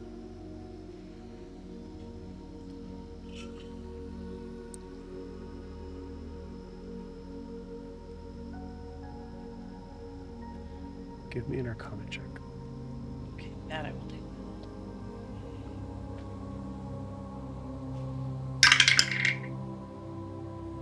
17. 17. As you walk through the mirror, you feel the mirror start to kind of stretch out as if strands of light that has specific sort of shades and colors of what would be behind you has kind of morphed and pulled as if from a bowstring, allowing you to kind of enter this strange sort of almost cosmic-like tunnel. You see a figure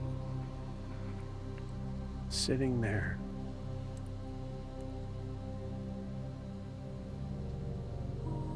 in the middle of the hallway, as if waiting for a bus. This figure's gargantuan. You immediately feel like could be dangerous as you see this very large head and these like kind of like strange kind of ears that seem to overlap and extend down.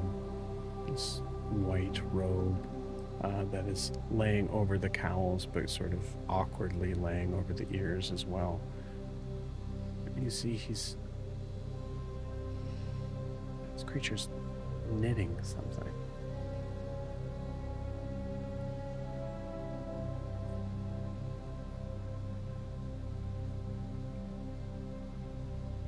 So you turn, he turns, looks at you. You see bright, glowing blue eyes. These large tusks in front.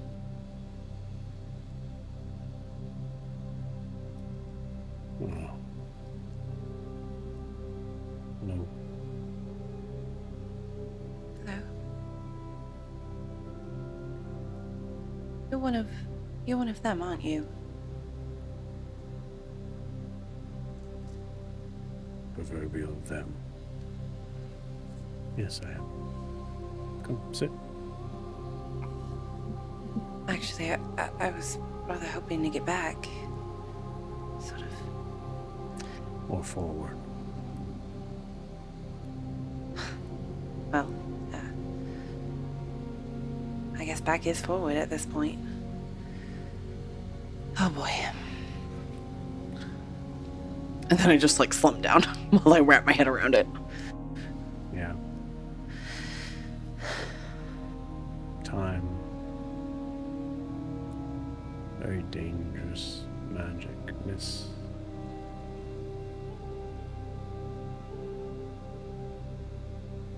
I Apologize if we've met before. I do not currently know your name.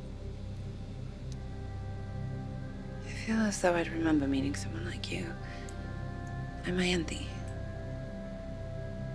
Ianthe.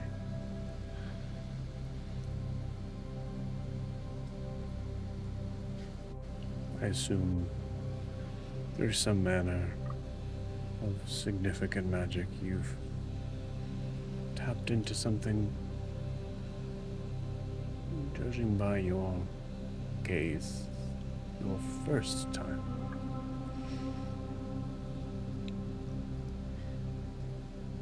Yes.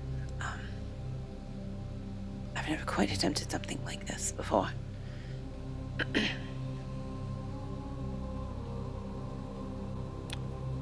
Well, speaking from a very personal perspective, it is an amazing experience that you can quickly get addicted to trying again.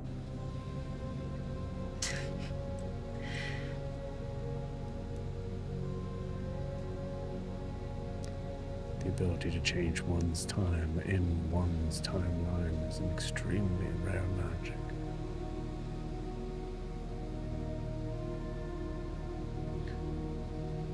Might I offer some advice? Please.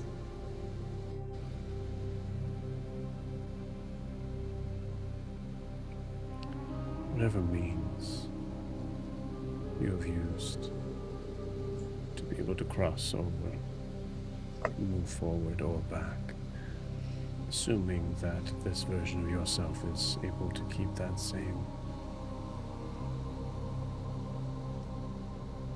token of magic, I would urge you to destroy it. As I said, it is incredibly dangerous, and the responsibility it holds. As you see, he stares across, you see this strange kind of scene that opens up from the strands of light that you can make out what looks to be like this nighttime sort of pasture. You can see there's some rolling hills. You see there's a couple of farm animals. You see there are 2 cows.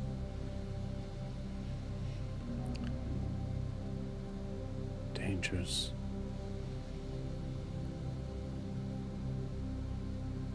Can affect more than yourself.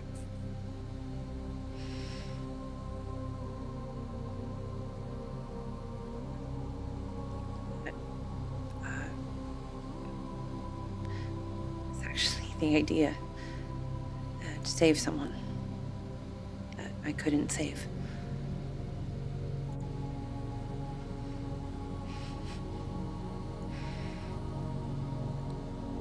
That is good.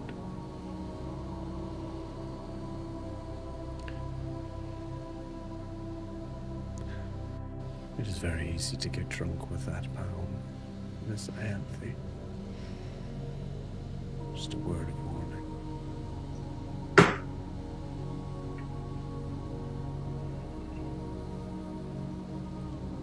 I'll remember that. I didn't catch what your name was.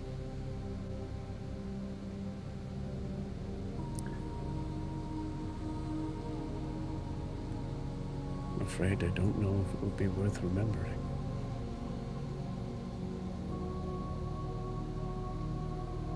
But it is indeed one of the few things I still recall. You may call me Tarak. Tarak. I'll try to remember it.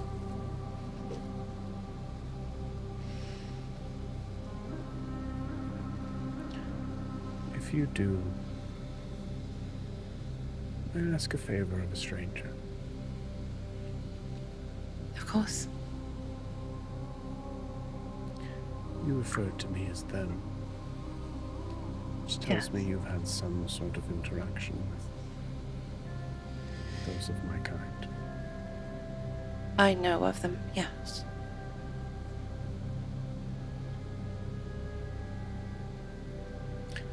If you happen by them again, by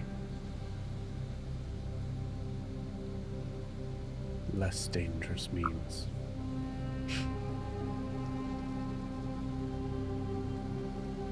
could you tell them Tarak says hello?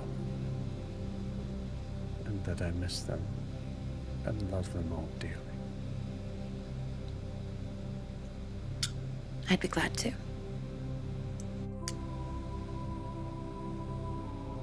Thank you, Ianthe. Thank you, Tarak.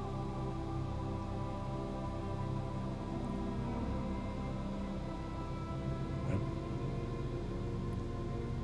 better get going. Time is a-wasting. Thank you. You may not like it, but I hope I see you again. Maybe not too You often. already have. Oh. Indeed. It gets worse. Maybe once is enough for this. I hope it is.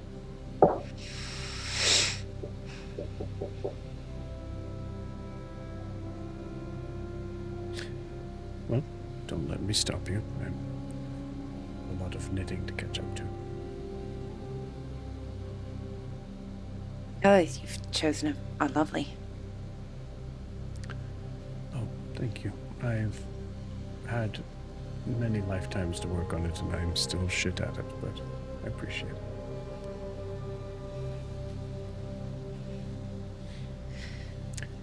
All the best.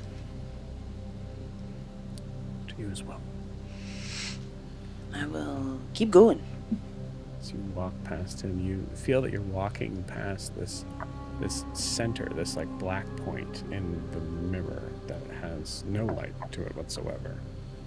And as you're walking past it, you feel that you would have no concept of how much you've progressed, except that you can see Tarak just slowly becoming smaller and smaller in the distance. You notice that the light around him seems to be getting darker and darker, showing that you're going further and further in, as if it's a cave, sort of.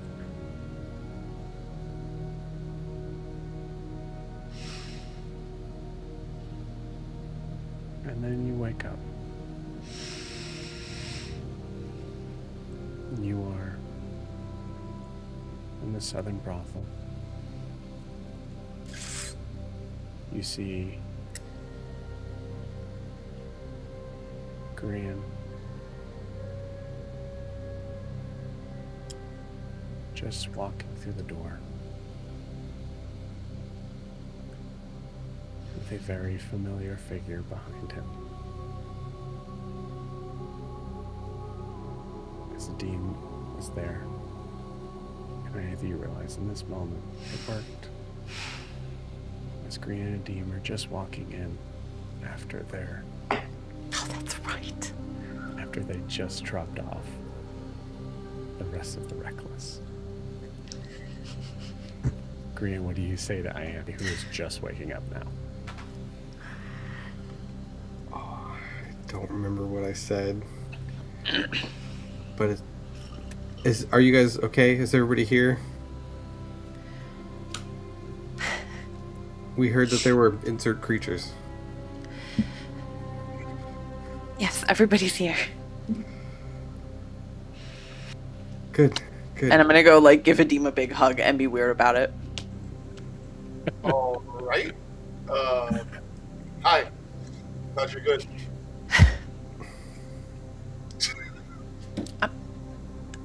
I'm just glad you're both okay. We're glad you're okay too. And I'll walk over to Nash. I think we've got a plan to come up with. Our friends are going to help us. Is everybody else here? I think you're as Grian starts to kind of like check in and sort of like get this and sort of like land. I think you're just paying attention to Adim and Anesh embracing here. You see it. That spark, that thing that Anesh hasn't quite really come to terms with himself in this moment, but he may by the end of today.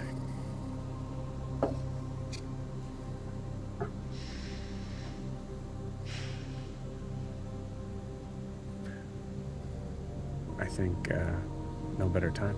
With that, we'll end tonight's session. See you all next week. Bye-bye.